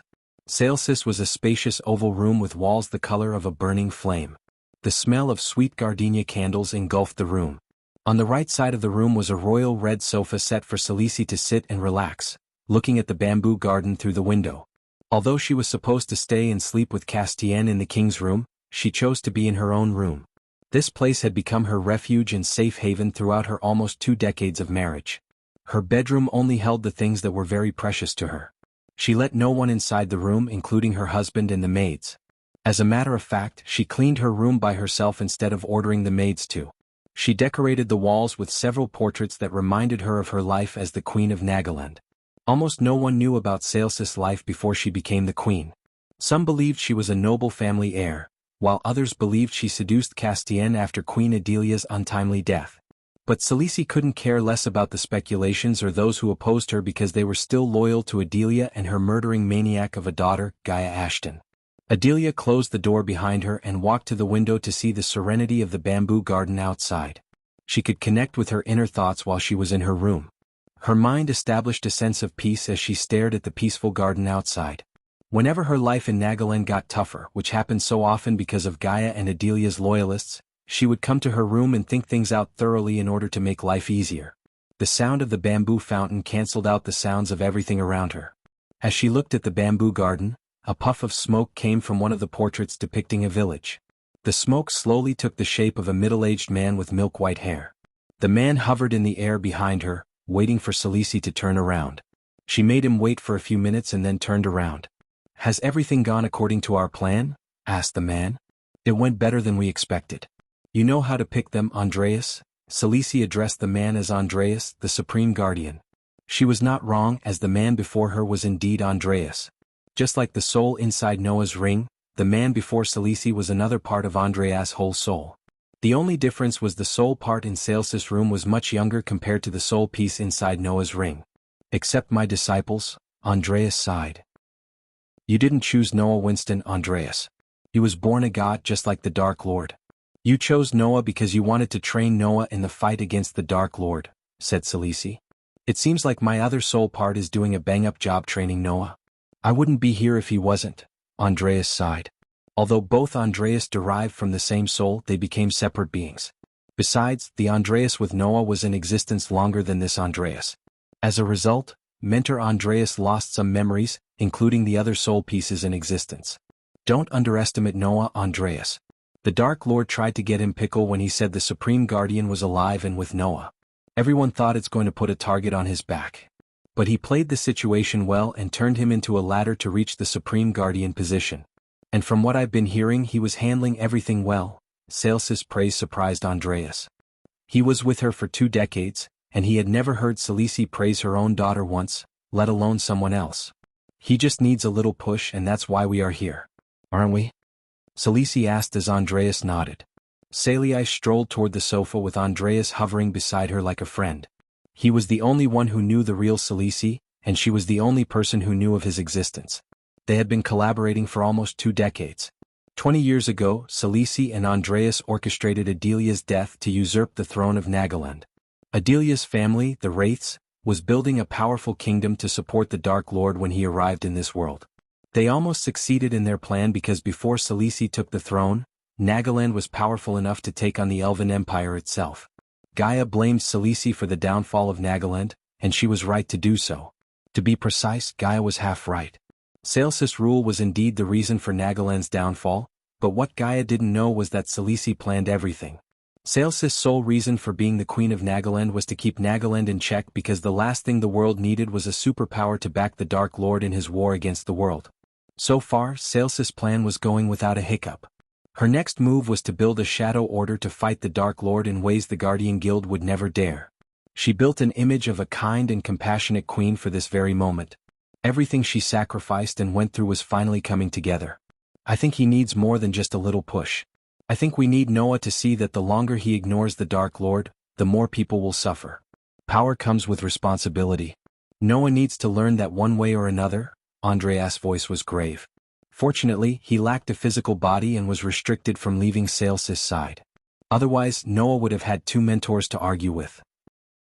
Noah thought his current mentor was pushing him hard toward fighting the Dark Lord, but he didn't know how bad it could have been if this Andreas had been inside Noah's ring instead. Destruction is easier than creation, Andreas. You cannot blame the guy too much. He's clearly doing his best. Why are you defending him so much, I wonder? Because you aren't. Like it or not, only Noah could kill the Dark Lord. So we should help Noah instead of criticizing him. Andreas sighed, nodding. You're right. I just hope he stops wasting time and cuts down the Dark Lord's army. We have put our plans in motion, Andreas. We will start dismantling the Dark Lord's empire piece by piece, starting from the kingdoms in the southern continent. An hour ago, the gathering went more successful than Salisi and Zanali expected. It was really surprising for them to see how many people were boiling with rage inside toward the Dark Lord. They all needed an outlet and a leader who directed this anger and utilized them against the Dark Army. When Salisi slowly filled in the void they desperately hoped to be filled, they were all easily swayed to join the order. While Salisi was addressing everyone's concerns, Zanali left the room for a moment and brought back a whiteboard with several portraits stuck to it. Many of those portraits were hand-drawn and resembled Michael. Surprisingly, some of them highlighted the Olympus around Michael's wrist. The people in the hall turned their gazes at the whiteboard and the portraits. They silently expected Salisi to explain what the hell those portraits were except the ones that had Michael's face. While most of their eyes were glued to the whiteboard, Salisi flicked her wrist as a brass spyglass finished with various intricate runes appeared on the table before her. If one looked closely at the spyglass, they could see a tiny H embossed among the runes. The H was really, but it was there, symbolizing the creator of this spyglass. To defeat the Dark Lord, we need to know both his strengths and weaknesses. Until recently, I thought he didn't have a chip in his armor. But this little thing changed my thoughts by exposing a crucial weakness. Salisi paused for a moment, letting everyone boil with curiosity. Everyone leaned forward. Then Salisi slowly gave them an answer. The Dark Lord is not as strong as we thought while he was in the southern continent. Everyone was visibly shocked to hear Salisi because her words contradicted what they believed. As the world knew, no one could use cultivation power within the void line. Hence, the moment someone entered the southern continent, they would become mortals. Even the immortals were not an exception. That was the reason the southern continent looked like a new world to the cultivators and why they avoided the place. Moreover, that was why Michael chose the southern continent as his home base, because in a world where no one could use energy, one who could would be the god. This spyglass was built to gauge someone's cultivation level when the void effect hit the continent of Elon and Azair. But, it could determine someone's cultivation even when they were inside the void. No one bothered to look for someone's cultivation in the southern continent because there was no point in that until the Dark Lord started to use arch energy within the void line. Salisi placed the spyglass back on the table and continued. Although he uses energy, the moment he stepped into the void line, his cultivation went from immortal to core formation. Salisi slowly turned around and placed her hand on the portrait of Olympus. This thing around his wrist is what gives him the ability to use cultivation within the void line. If we take this out, he'll be as weak as a commoner. How certain are you of this? Asked Victoria. I'd bet my life on it. Each of you will get one when we wrap this up. So if you don't believe me, you are welcome to take this and monitor the Dark Lord from one of our safe houses. Chapter 849 Money Problem. Michael took a long nap on his comfy bed with Gaia under the storm's lullaby. Even after the storm had disappeared, the sky was still dark and gloomy, leaving only clusters of drizzling gray clouds. The Dark Army and everyone in the castle didn't know the Dark Lord had returned from the demon's grave. So it was just another day for them. When Michael finally opened his eyes, he saw Gaia curled up under the warm blanket attached to him like a koala bear. He slowly pulled away her hands and left the bed while trying his best not to wake her up. As usual, Michael entered the bathroom attached to his bedroom and took a long bath. Although he kept his body clean using arch energy, he was accustomed to taking baths. Then he wore a new set of round-neck full-sleeve shirt, long coat, trousers and boots. Of course, everything was in black as he liked. After a long time, Michael had two swords on his back, forming the shape X. Standing before the 6-feet mirror, Michael combed his hair, rolled his sleeves to his elbows and left the room. Good morning, Gaia purred as she slowly woke up from her sleep. She rubbed her eyes and stretched her arms above her head. Michael stood there as Gaia came to him, pecked him on the cheek and went inside the bathroom to take a bath. He waited for her outside. While waiting for her, Michael took out an empty parchment and a quill. His world table was located before the table because of Michael's habit of gazing at the horizon. He placed the parchment on the table and sat on the chair. What do I need? Michael rubbed his head through the hair with the quill and listed everything he needed to brew his special brew in his mind. One by one, Michael wrote everything on the parchment. Except for the herbs that were only found in Aitnes, Michael needed a cauldron big enough to hold 1,000 liters of liquid. Fortunately, the dwarves had finished building a new alchemy hall for Michael to start his work. The next thing he required was the bottles to hold the brew.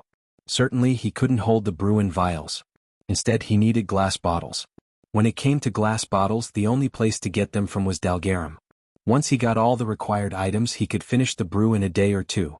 As he finished writing his list, Gaia exited the bathroom, smelling like a newly blossomed jasmine. Once again, she kissed him on the cheek and unsheathed his swords without noticing the parchment in his hand. The sword almost slipped out of her hand, but she managed to grab it by the hilt with both her hands in time. Bloody hell. It's heavy, Gaia gasped. She had to use a bit of her strength to lift the sword back into the air and swing. Careful, Michael warned Gaia.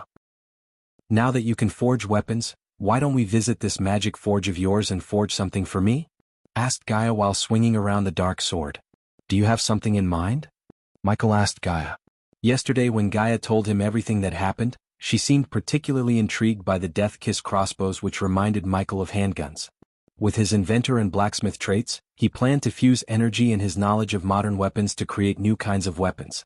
Equipping Big Bertha with torpedoes was the first step in that plan. Maybe, Gaia nodded. Michael finished his list and put it inside his coat pocket.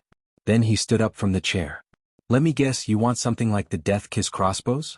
Looking at the glowing smile on her face, Michael could tell he had guessed it right. She then came to him with the dark sword on her shoulder. Can you make me one? I can make one better, Michael casually shrugged. Given the right materials, Michael would forge better weapons. Unfortunately, most of the weapons in his mind required special runes that could only be bought from the system. So he had to postpone forging new weapons until he could settle the debt. Besides, a portal was required to reach his forge, and he was nowhere close to building one. He wasn't an expert in portals, but he knew it would cost him millions which he didn't have. They were in dire need of gold coins. Hopefully, Michael could get his new revenue stream up and running. Otherwise, they would be in big trouble because although the Dark Army was loyal to him, loyalty wouldn't fill their bellies and keep their needs in check. But you have to wait for some time. First, we need to fix the financial side of things. Gaia rolled her eyes, giving him an "it's about time" look. Connect me with the twins. I want them to get me some things, said Michael. He then took the dark sword from her hand and unsheathed it. Following Michael, Gaia contacted Azazel and conveyed Michael's order. The corridors and the walls looked much better than when he left the castle a few weeks ago. He had yet to see the building process and hoped to get more coins before the dwarves stopped the construction works.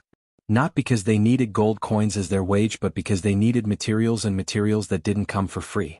Even the Dark Lord had to buy things using gold coins. There were several rooms on the way to the meeting hall, which were blocked by crates and stones. The dwarves were yet to finish building those rooms, according to Gaia's exact prerequisites. She oversaw everything and gave the dwarves the challenge of their life. Although the Dark Army kidnapped these dwarves had grown to love the challenge of building the Dark Castle.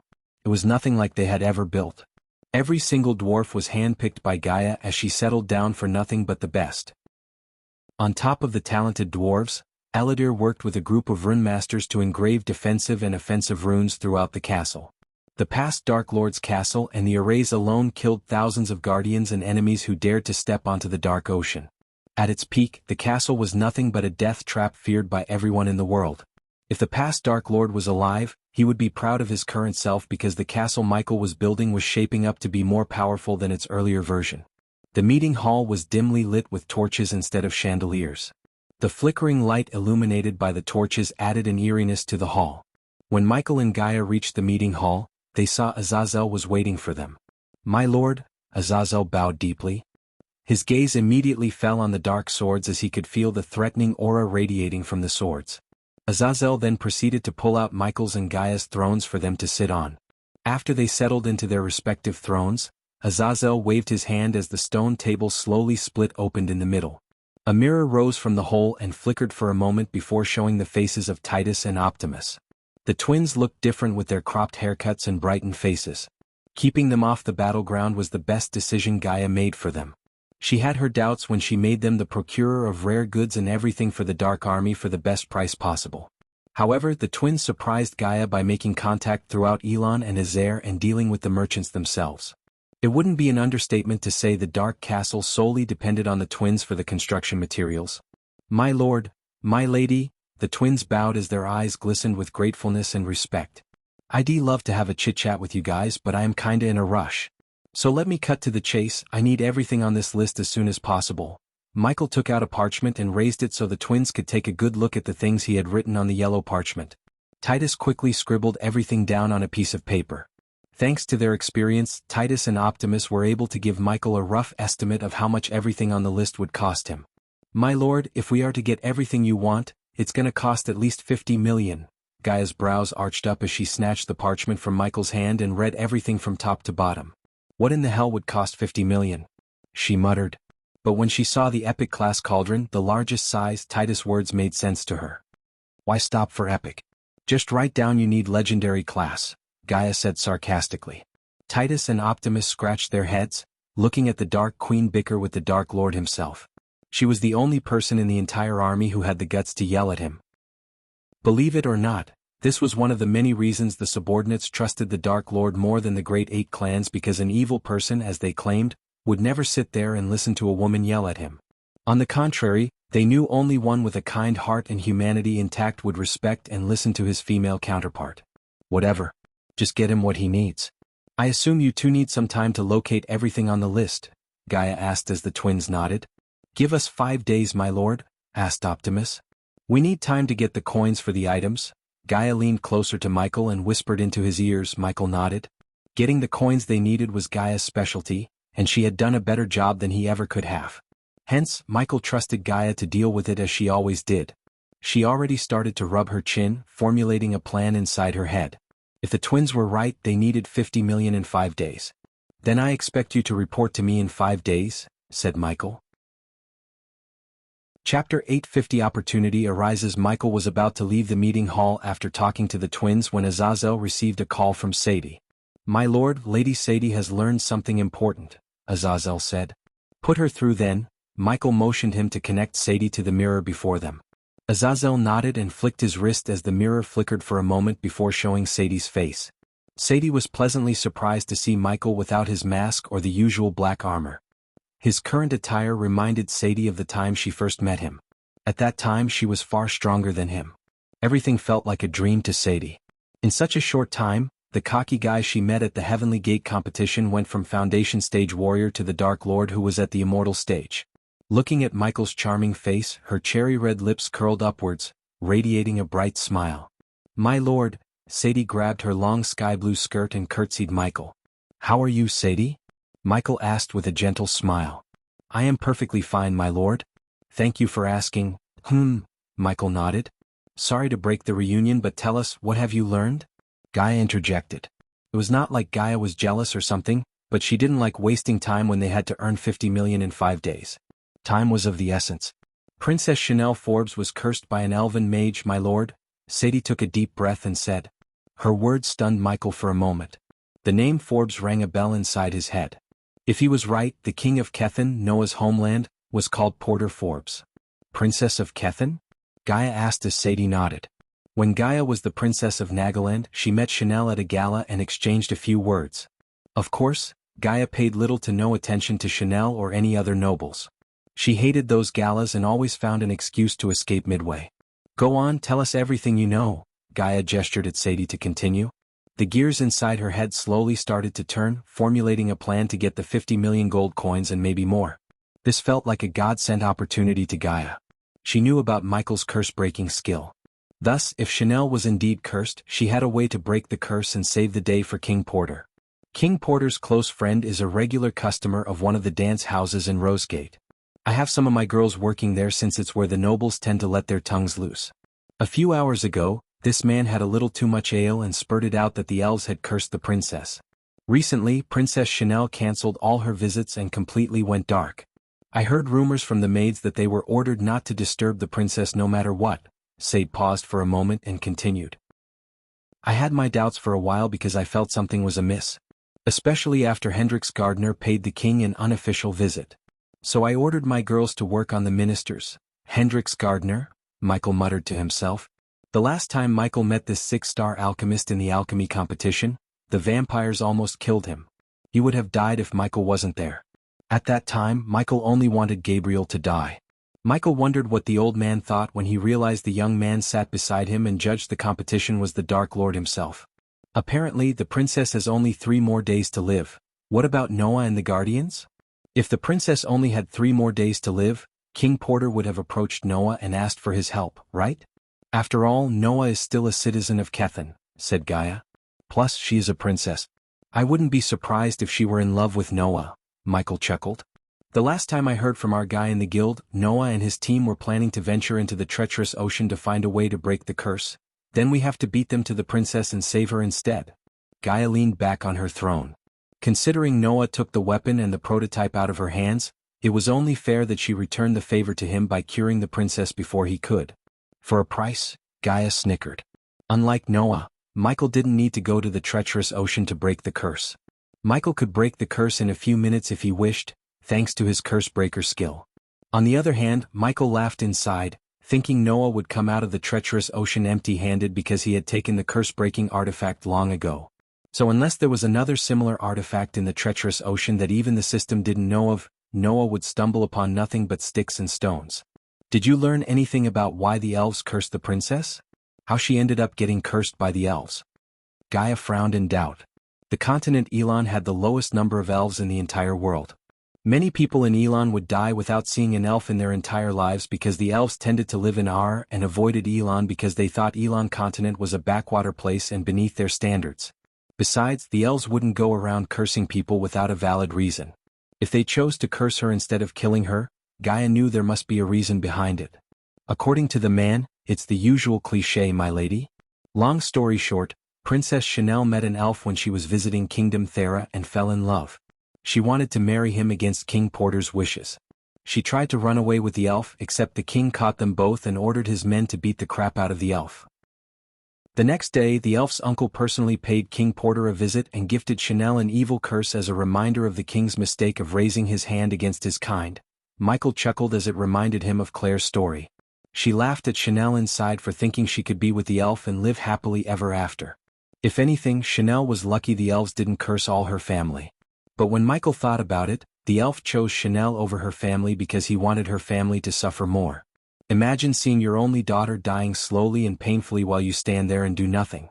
The elf wanted King Porter to feel helpless and blame himself for the rest of his life. That does sound like what an elf would do, said Michael. It seems all the princesses are rebels. Michael turned his gaze toward Gaia and winked. Instead of giving Michael a snarky comment, Gaia just rolled her eyes. Then Gaia turned her gaze back to Sadie. This is indeed good news. You've been doing a marvelous job so far, Sadie. Gaia couldn't help praising Sadie. Everyone, including Michael, knew how hard it was to impress the Princess of Nagaland, but Sadie managed to do just that. In a short amount of time, Sadie turned a guardian into their spy, inserted her girls in almost every part of the world, created a web of spy networks, assisted other subordinates with their tasks, and slowly solidated her place as the next sect leader of the Silver Moon. It was no simple task, especially when she had to work under Noah's growing influence. It's my pleasure to serve you, my lady. Sadie bowed her head and opened her mouth for a moment before closing it. She looked as though she wanted to say something but didn't know how to. Both Michael and Gaia noticed Sadie's change in behavior. Is there something else you want to share, Sadie? Michael asked her. Sadie looked at Michael and Sadie for a few moments before taking a deep breath. Yesterday, I had a meeting with a guardian.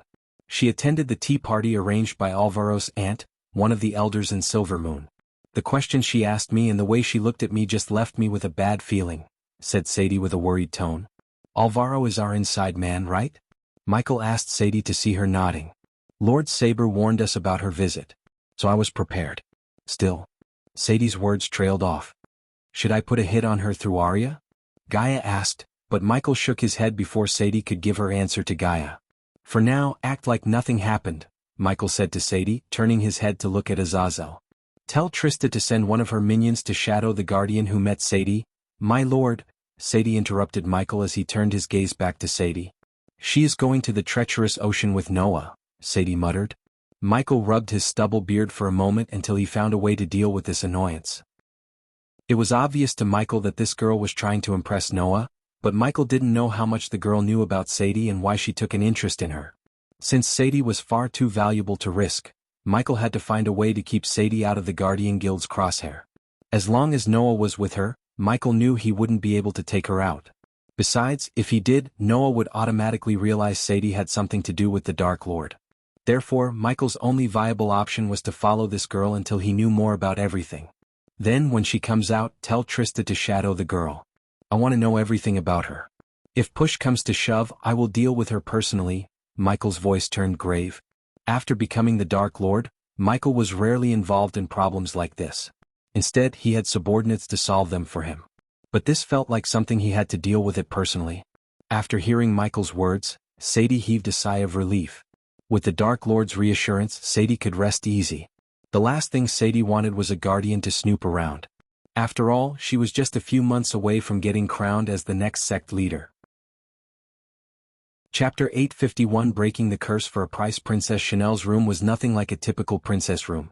Contrary to bright colors, Chanel used dark colors to decorate her room.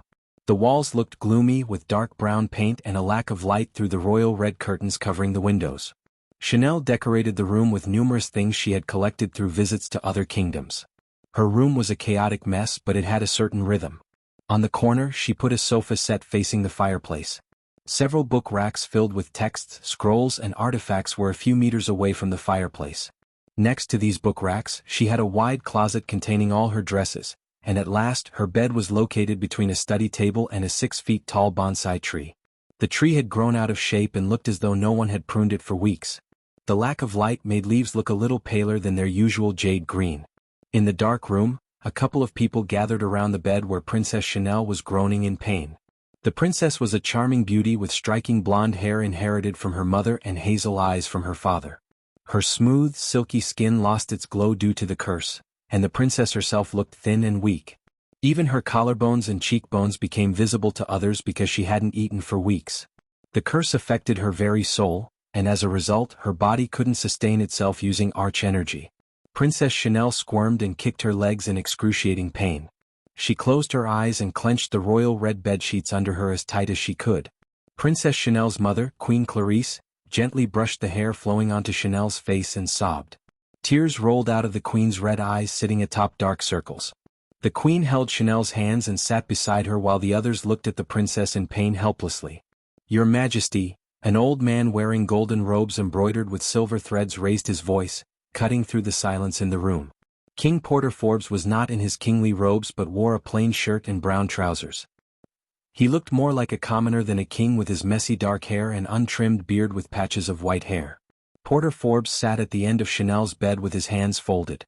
His hazel eyes glimmered with helplessness and grief. He was desperate for help. Even the 6-star alchemist Hendrix Gardner couldn't do anything to lift the curse. All he could do was ease Chanel's pain and make her life easier until her body and soul gave up. The sight of his daughter groaning in pain was eating him from within. "It's time we break this news to the citizens," said the old man, one of the most loyal people who worked for Porter Forbes. Everyone in the room shared the same pain as King Porter and Queen Clarice because they saw Chanel grow up to be a young lady from a baby. They loved the princess like she was their own. Unlike the royal courts, everyone loved Porter Forbes. He was a kind and benevolent king. The old man's voice stuttered as he couldn't say what he really wanted to. Everyone who checked Chanel had told them one thing: the curse cannot be lifted. Some even said the king and queen should make peace and say goodbye to Chanel. King Porter's last resort was the guardians. But even though Noah was a god, he lacked the powers to perform the miracle of lifting the curse. "How can I?" the king muttered. "Arg." Suddenly, Chanel began to scream and frantically wriggled on the bed. Queen Clarice quickly wrapped her slender arm around Chanel's waist and stopped her daughter from rolling out of bed. Meanwhile, Porter grabbed Chanel's legs and tried to lessen her squirming. Princess Chanel's scream echoed through the room, making everyone shudder. The way she screamed and shouted really made them want to leave the room as soon as possible. They weren't strong enough to stay there and see the princess in agony. Princess Chanel continued to suffer for almost an hour. By the time she stopped screaming, her body had no strength left to move. Except for the muffled groans, no words or sounds came out of Chanel's mouth. Porter's heart told him to have hope and expect Noah to return with a cure, while his mind told him to accept the inevitable. He was unfortunate enough to know how powerful elven curses are. One of the elven runemasters who examined Chanel's soul told him that no one could lift the curse, including the one who put the curse in the first place. The curse was unliftable and shouldn't have been used on a human, according to the elf. So nothing would happen even if the Empress herself ordered the elf who put the curse to lift it. Porter's eyes became watery as he slowly turned around to address everyone in the room. "Please leave us alone for a moment," Porter's voice broke off. "Take all the time you need, Your Majesty. We will take care of everything else," said the old man before leaving the room with the others. After everyone left the room, Porter finally let go of the tears in his eyes. His legs refused to take a step forward. He moved like a snail, reached his wife's side and collapsed on the bed. Chanel was their only daughter, and the memories they had with Chanel flashed before their eyes. "Is this the end, Porter?" Queen Clarice broke into tears. Words barely escaped her mouth. Porter couldn't even give Clarice a few comforting words because he knew there was no way of helping Chanel. If there was a chance of remotely lifting the curse, Noah would have given them hope. Even he told Porter to strengthen his heart and mind and prepare for anything. Why do the gods want this for us? What did we do wrong? If there was a god, he wouldn't have let this happen to our daughter, Porter said, gritting his teeth. The helplessness he felt turned into anger, and when Clarice talked about the gods, Porter snapped. But little did they know that when they needed a god, the one who arrived to help was the devil. The curtains slowly swayed to the wind as Porter and Clarice felt a cold breeze. Everyone around them darkened as the dim light orbs flickered. At first they thought the wind caused the orbs to flicker. But then, everything grew darker to the point Porter and Clarice couldn't see what was before them. The room turned pitch black.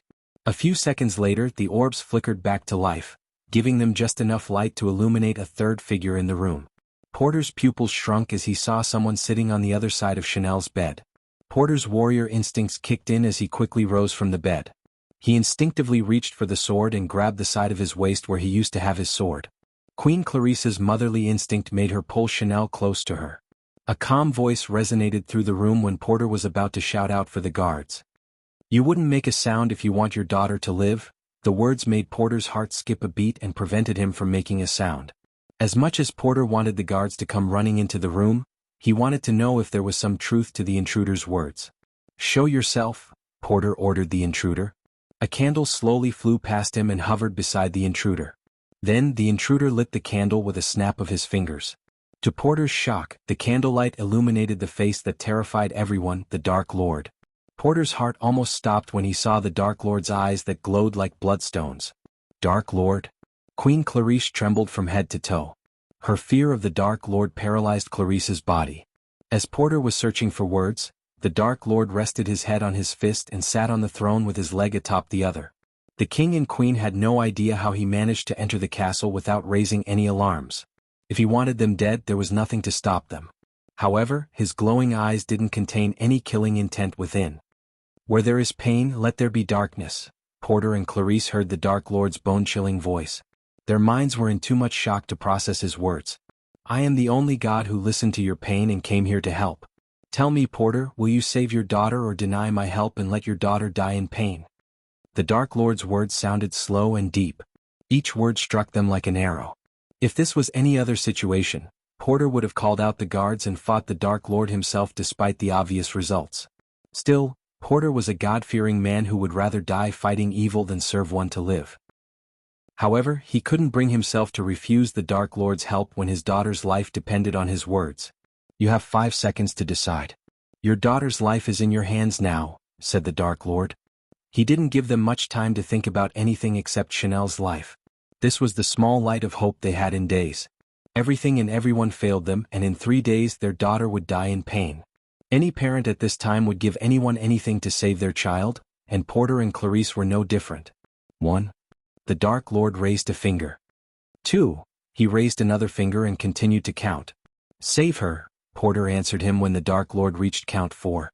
200 million and your teleportation portal. That would be the price for your daughter's life.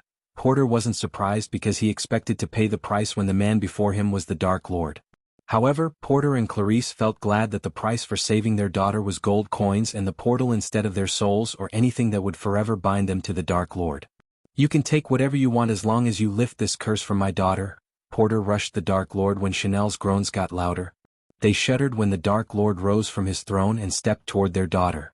Part of them wanted to keep Chanel away from the Dark Lord's reach, but they stood still like statues, looking at the Dark Lord placing his hand on Chanel's head. As soon as the Dark Lord touched Chanel, her body trembled. A glow appeared in Chanel's chest as Porter and Clarice watched the glow getting brighter and brighter until they heard something snap. After they heard a sound like a twig break, the Dark Lord took his hand away from Chanel and stepped back. "Father." Porter heard the word he thought he would never hear again. Under his watery gaze, Chanel slowly opened her eyes. Chapter 852 Portal to the Forge. King Porter Forbes and Queen Clarice spent the entire day with Chanel, who was miraculously cured by someone. The ministers were speechless to see Chanel walking out of her room fully healed. The king and queen went with the story that the curse suddenly disappeared from Chanel's soul. As much as the monsters and the nobles doubted Porter's words, they had no other explanation. The possibility of the Dark Lord entering the castle and lifting the curse had never come across their minds. That day, King Porter ordered the servants to prepare a lavish feast, celebrating Chanel's recovery. The evening sun cast long shadows upon Kingdom Kethern. As the slanting rays of the setting sun gave a warm orange tinge to the horizon, the darkness slowly shrouded the rest of the world. Soon, Rosegate was aglow with bright city lights, and the castle stood atop the Jill like a fully decorated Christmas tree. When everyone in the castle returned to their rooms to cultivate and sleep, King Porter and Queen Clarice sat on the edge of their beds, holding each other's hands. They looked exhausted and nervous. Their eyes frantically moved around the room as though they were searching for someone. "Where is he?" Queen Clarice muttered. "He said he would meet us here at midnight," King Porter said.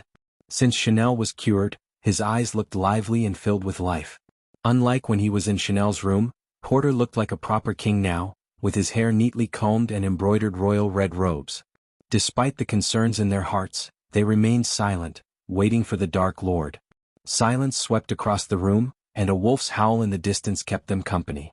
Eventually, the light orbs in the room started to flicker just like the orbs in Chanel's room when the Dark Lord arrived. Suddenly, the light radiating from the orbs got snuffed out as darkness completely took over the room. Their hearts shuddered and prepared to meet the Dark Lord. In a blink of an eye, the orbs lit up again. Although King Porter and Queen Clarice expected the Dark Lord to arrive, they still felt a bolt of shock running down their spines when they saw him sitting on a throne made of skulls and bones before them. Their bodies jolted up from the bed as if the bed was on fire. "How is the princess?" Michael asked King Porter and Queen Clarice. They were surprised to hear the humanity in his voice, unlike before. "She is doing good," King Porter answered. "Under any other circumstances, I would have lifted the curse for no payment. But even I have some obligations. As a ruler, I think you would understand," said Michael. They lived long enough to apprehend whether someone was speaking from their heart or just tallying through the teeth. Hence, his words actually surprised both the Queen and King because they sounded genuine. "Please take this." King Porter slowly removed the space ring from his finger and extended it toward the Dark Lord. The ring ascended into the air, floating toward him. Michael quickly took a look inside the space ring and saw stacks of gold coins. The system scanned the space ring and confirmed the amount inside, 200 million. "I ordered my men to leave the portal room as you said," said King Porter. After seeing Chanel laugh once again when he thought they had lost her, King Porter didn't regret making a deal with the Dark Lord at all. Deep down, they felt grateful to the Dark Lord because if it wasn't for him, Chanel would never have been cured. It was he who answered their prayers. So no matter what the world said about him, to them he was a man who saved their daughter. Besides, he just asked for 200 million and a portal which was practically nothing to a king. The only problem was King Porter had to deal with the generals and the ministers about the sudden disappearance of the portal. He just hoped the Guardians or Noah wouldn't become suspicious of his dealing with the Dark Lord. Eladir and his minions were dismantling the portal and teleporting the parts as they were speaking. Instead of building a new portal that would cost 300 million, Eladir suggested Michael get an existing one. Then he could modify the portal to connect the castle to the forge using the copper ring left behind by the past Dark Lord. Luckily for Michael, King Porter had recently built a teleportation portal with the help of Ice Fair Duke. "Just remember one thing, King Porter, every coin has two sides. Do not believe everything you hear," said the Dark Lord, rising from his throne. He strolled to the wind with his hands stuffed in his pants pockets. "What should we do if the elf wants to harm Chanel again?" asked Queen Clarice. Since the Dark Lord was kind enough to lift the curse, she hoped he would discreetly do something about the elves. But what she really wanted was for the elf who cursed Chanel to die because as long as the elf was alive, Chanel's life would always be in danger. As a mother and a queen, she had to protect Chanel, even if that meant striking another deal with the Dark Lord. "You should ask this to Noah. He will deal with the elves. As much as I'd like to rip apart the elf who cursed the princess, it's better for Noah to deal with them instead of me, because the less I involve in your lives the better," said Michael. Dealing with the elves was not a big matter to Michael. In fact, he had multiple ways of dealing with them. Option number 1, he could put a hit on the elf with Arya. Option number 2, he could ask the Empress herself to keep the elves in check. But instead of choosing the first two options, Michael went with option number 3, let Noah deal with the elves, which would undoubtedly lead to Noah pissing off the elves.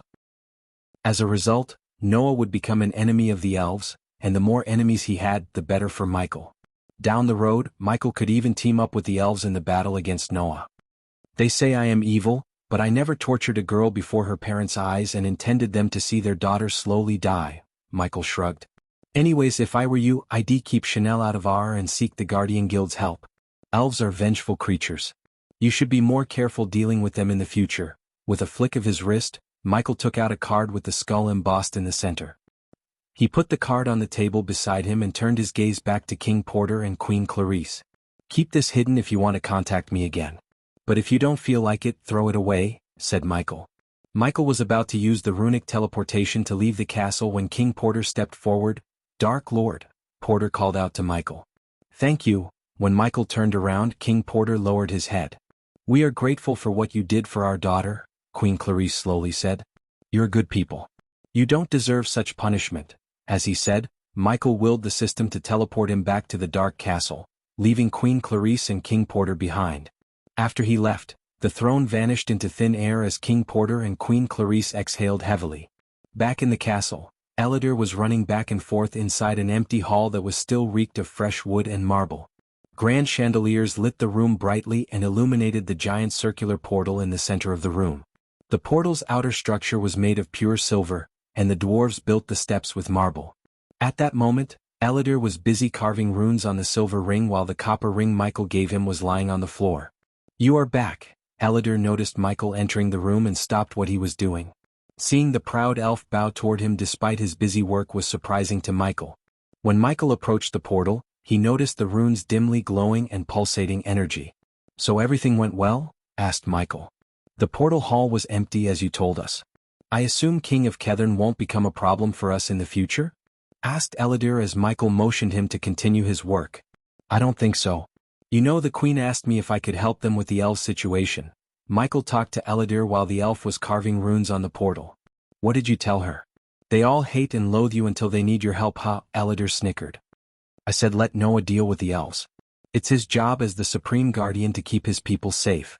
Besides, I have a feeling Noah would piss off the elves and make an enemy out of them like he always does. Michael chuckled. As long as Andreas is with him, we cannot predict Noah's behavior. The Andreas I know is a rebel and a man with an iron will. If he sets his mind to do something, he will do it no matter what. Suppose he wasn't there 3,000 years ago, we could have destroyed the great 8 clans in a few weeks. That bastard ruined everything, Ellider snarled. I wasn't there 3,000 years ago, was I? I would like to see him try that again. Michael cracked his fingers. After we finish the portal, we should go to the forge and complete our new weapon for Big Bertha, said Michael. I looked into the design and came up with the necessary runes. But those runes require a huge amount of energy. At one point you have to come up with an alternative for arch-energy crystals. One problem at a time, Ellider. We still haven't mined a quarter of the crystals in the mountain, said Michael. As far as Michael was concerned, Mugashuka's energy radiation would continue to form crystals in the Stormville Mountain, and that Hydra wasn't going anywhere soon. So Michael didn't need to worry about the arch-energy crystals running out. Chapter 853 Forging the Torpedoes. Ellider and Michael spent an entire day working together to finish the portal. They lost track of time and ignored everything that happened outside the hall. Gaia often entered the hall to bring Michael and Ellider something to eat and drink. Other than that, Michael received no visitors. Rather, Gaia took care of everything. Now, if you put a crystal in there, Ellider pointed at a tubular-shaped golden pipe next to the portal. The metal tube ran into the ground and connected at the portal's bottom under the steps. It was Michael's task to build an intricate mechanism that turned arch-energy crystals into pure energy that could be used to activate the portal. No one needed the mechanism outside the southern continent since the atmosphere itself contained pure arch-energy, and the runes could harness this energy. Considering the southern continent's atmosphere had no arch-energy, Michael had to build such a device. In other words, without Michael, no one could build a portal inside the void line, no matter how many rune masters tried. Michael retrieved a big chunk of crystal, dropped it into the pipe and waited for the portal to absorb the energy. The metal pipe vibrated, letting out a purr. White smoke slowly escaped the metal pipe as Michael sensed an intense heat radiating from the pipe. It's working, Ellider said when he noticed the runes began to glow on the metal ring around the open space where the vortex was supposed to appear. These intricate symbols began to glow brighter and brighter until Michael felt the space around him distort. It was like an invisible magnet pulling him closer. With a suppressed boom, a crimson-red vortex appeared within the ring in a blink of an eye. Let's bring some creature and send it through the portal first, Ellider said. But he was too late to realize Michael had already dashed into the portal. When Michael entered the vortex, everything went dark for a split second, and then the scenery around him changed. He appeared right at the entrance to his forge. The forge looked the same as when he had left it a few days before. Before he stepped into the forge, he turned around to see if the vortex was still there. Surprisingly, there was no swirling vortex behind him. Instead, all he could see was a glowing rune on the wall. Michael instinctively placed his hand on the rune that resembled a swirl. The moment he touched the rune, the wall trembled. Then the wall slowly split open, forming an archway. Inside the archway, Michael saw the crimson-red vortex. Michael strolled toward the portal and entered it once again to reach Eladir. That was dangerous, Eladir snarled when Michael stepped out of the portal. We are the best at what we do. So I didn't have to worry, Michael shrugged. Besides, the system would have warned him if the portal led to somewhere else than the forge. Follow me. The forge awaits, said Michael. Eladir followed Michael into the portal and stepped into the demon's grave for the first time in his life. The forge welcomed Eladir with its scorching heat. Eladir didn't even spend a few seconds in the forge as he began to sweat bullets. As soon as Michael entered the forge, he removed his long coat and the full-sleeve shirt he wore beneath. Why is it so hot here? The heat he felt was nothing like he had ever felt. It was like someone put him inside a boiling cauldron. On top of that, the furnace wasn't even burning. Michael chuckled, seeing Eladir getting drenched in his own sweat. We are inside a volcanic mountain. Take a look at this. Michael walked to the furnace and pulled the lever as the golden lava oozed into the furnace through the pipes hanging above. What do you mean a volcano? Asked Eladir. Come with me. Michael walked out of the forge and headed outside to show Eladir where they were. Eladir followed him through a dark, narrow corridor until they reached a dead end. What he thought was a dead end turned out to be a door when the Dark Lord placed his hand on the wall. The moment Michael opened the door, an intense scorching heat wave brushed past Eladir, almost burning his hair. Careful, said Michael, shielding Eladir from tripping down the narrow path and falling down right into the bubbling lava. Now Eladir realized what he meant by inside a volcanic mountain. As I said before, I cannot fly in the demon's grave. So to get up there we need to climb, Michael pointed at the top of the mountain. But if you do not want, we can return to the forge. Michael knew although Eladir was inside the body of a half-elf, he still behaved like a dark elf who was extremely sensitive to dry or hot weather. The last thing Michael wanted was to hear Eladir bitch about climbing the mountain. However, Eladir surprised Michael with his answer. I am not a delicate young flower. Of course I want to climb. Follow my lead if you can, Dark Lord. Eladir snickered and started to climb the wall like he was an expert mountain climber. I didn't expect that. Michael's brows arched up, looking at the elf crawling up the wall without slowing down. He was not going to lose to an elf in mountain climbing, so Michael started to climb as fast as he could. Eladir was surprisingly fast, but Michael was faster than him. With a few leaps and jumpers, Michael reached the top and extended his arm to help Eladir reach the top. Where did you learn to climb like this? Michael asked Eladir as the elf grabbed Michael's hand and reached the top. When Eladir was about to answer Michael, he saw the vast open world of Demon's Grave. The sight of red skies, thunderstorms and smoky air stunned Eladir to the core. On top of that, Eladir saw the Colossus bull in the distance and his jaw dropped. What in the hell is that? Eladir asked, looking at the bull. Something we don't want to mess with, said Michael. Eladir's gaze swept across the vast land. The Demon's Grave looked more terrifying than he had previously imagined. He felt lucky Sky Hall prisoned him in the Aquilan realm. At least he had a beautiful place for sightseeing. Almost half an hour later, Michael and Eladir returned to the forge and started working on their next project, the torpedoes. Eladir stepped outside the forge and into the dark castle to get everything they needed from the storeroom. Then, Eladir returned to the forge to see Michael starting the furnace. When he thought the temperature couldn't go any higher, the furnace surprised Eladir with its scorching heat lava. Michael put the metal ores into a large cauldron and hung it above the lava. Because they weren't dark metal ores bought from the system, the hot lava provided more than enough heat to melt them into hot gooey goodness. While Michael was working near the furnace, Eladir studied the invisible runes around the forge. To others, the runes were invisible, but to him, they glowed as bright as stars in the midnight sky. The more runes he saw, the more he realized the similarity with his own work. To be more precise, they were his work. The runes were almost everywhere, the tables, walls, ceiling and pipes. Everywhere he turned, he saw runes. This whole forge was a beautiful mix of runes and intricate contraptions, just like the portal. The forge was a symbol of friendship between the Dark Lord and Eladir, the elf who stood by the Dark Lord's side till the last day when he reset the entire universe. As Eladir was studying the runes, Michael grabbed a 5-meter-long and 3-meter-wide metal pillar, created a mold in the shape of a cigar using the dark beams, and poured the melted metal into the mold. Michael let the metal cool down and take the desired shape. While the metal was cooling down, Michael returned to the work table and started to build the targeting system in which he needed Ellider's help. Enough gawking around. We have work to do, said Michael. Finally, Ellider snapped back to reality and turned around. This whole place has my runes, not yours, Percy. They belong to the past you, said Michael. I wonder what else they left behind. Judging by the complexity of each rune, I must have learned quite too much. No shit. We designed an array to reset the entire universe. So yeah, you did learn too much. Michael rolled his eyes. You can admire your work later. Now come here and help me with this, Michael ordered Ellider. Then the two of them continued to build the torpedoes while discussing their past versions. Building torpedoes were two men's job. First, Michael as a blacksmith had to build the outer shell and fill it with explosive materials.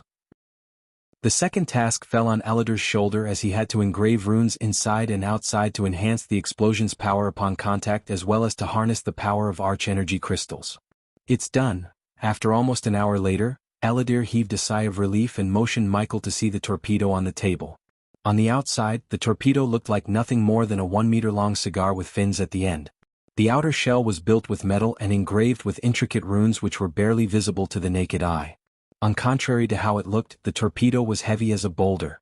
Ellider had to use all his strength to roll it around. Upon reaching the table, Michael ran his hand through the torpedo, feeling the surface of his new Deathbringer.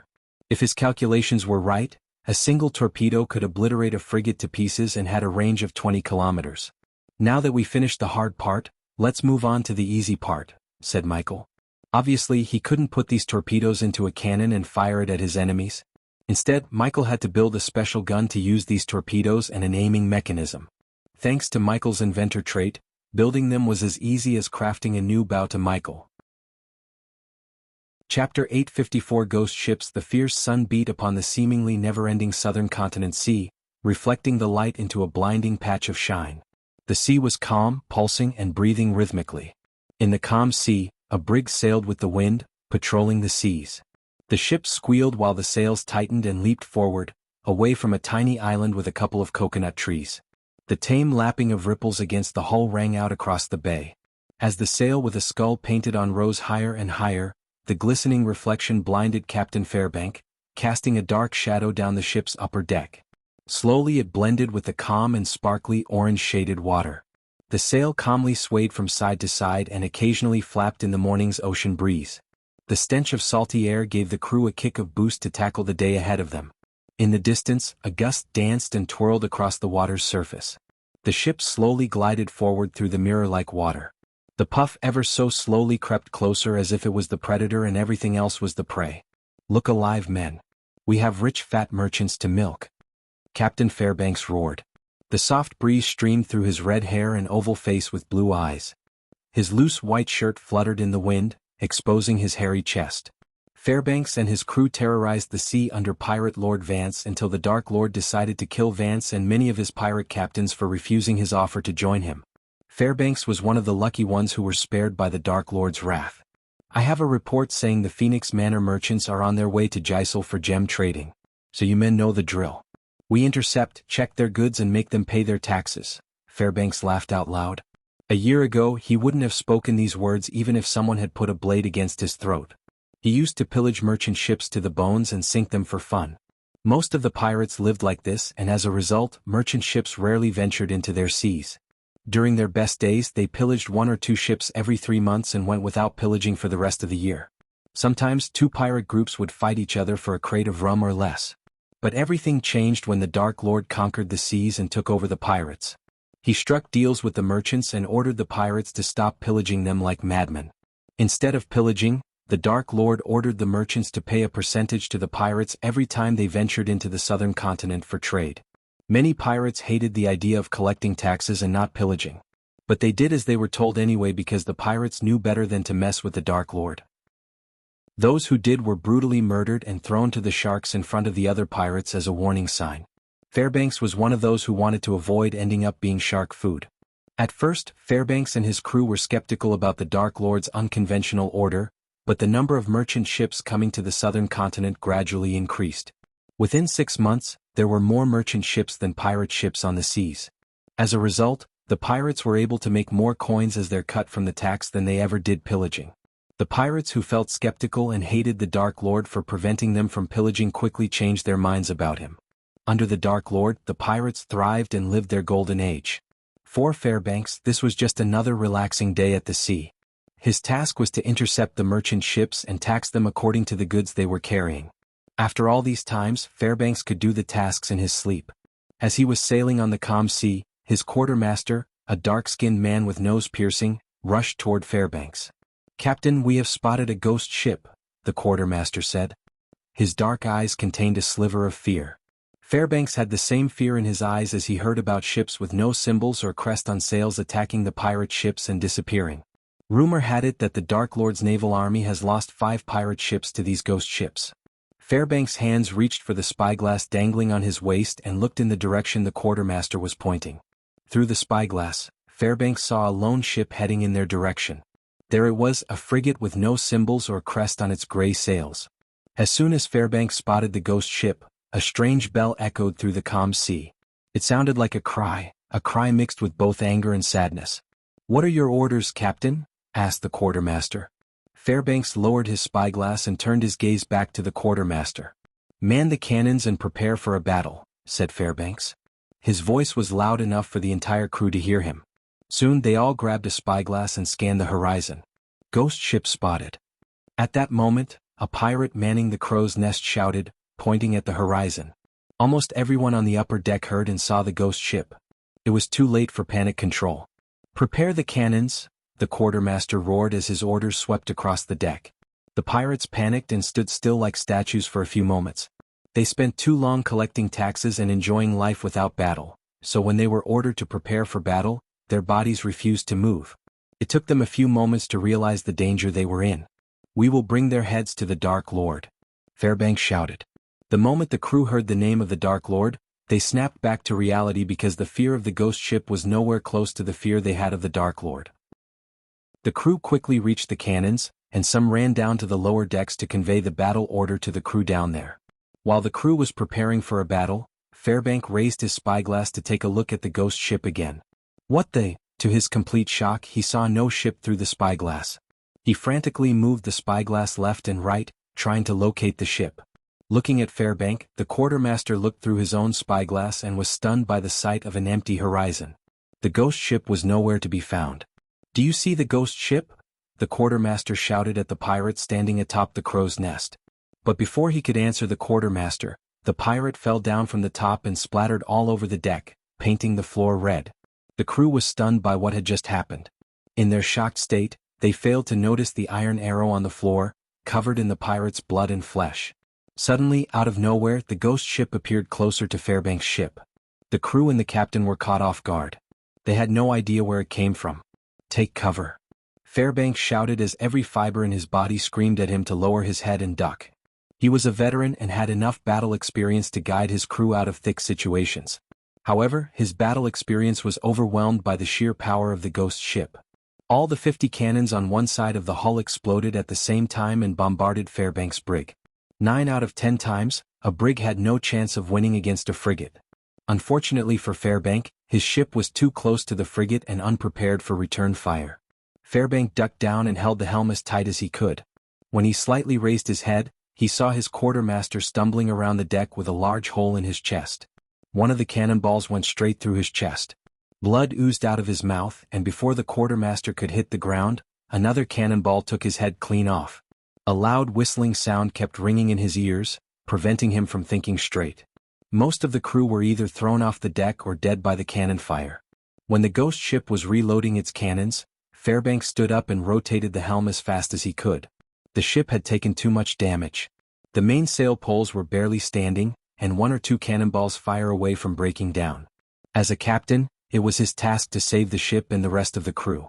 He frantically rotated the helm to sail away from the frigate.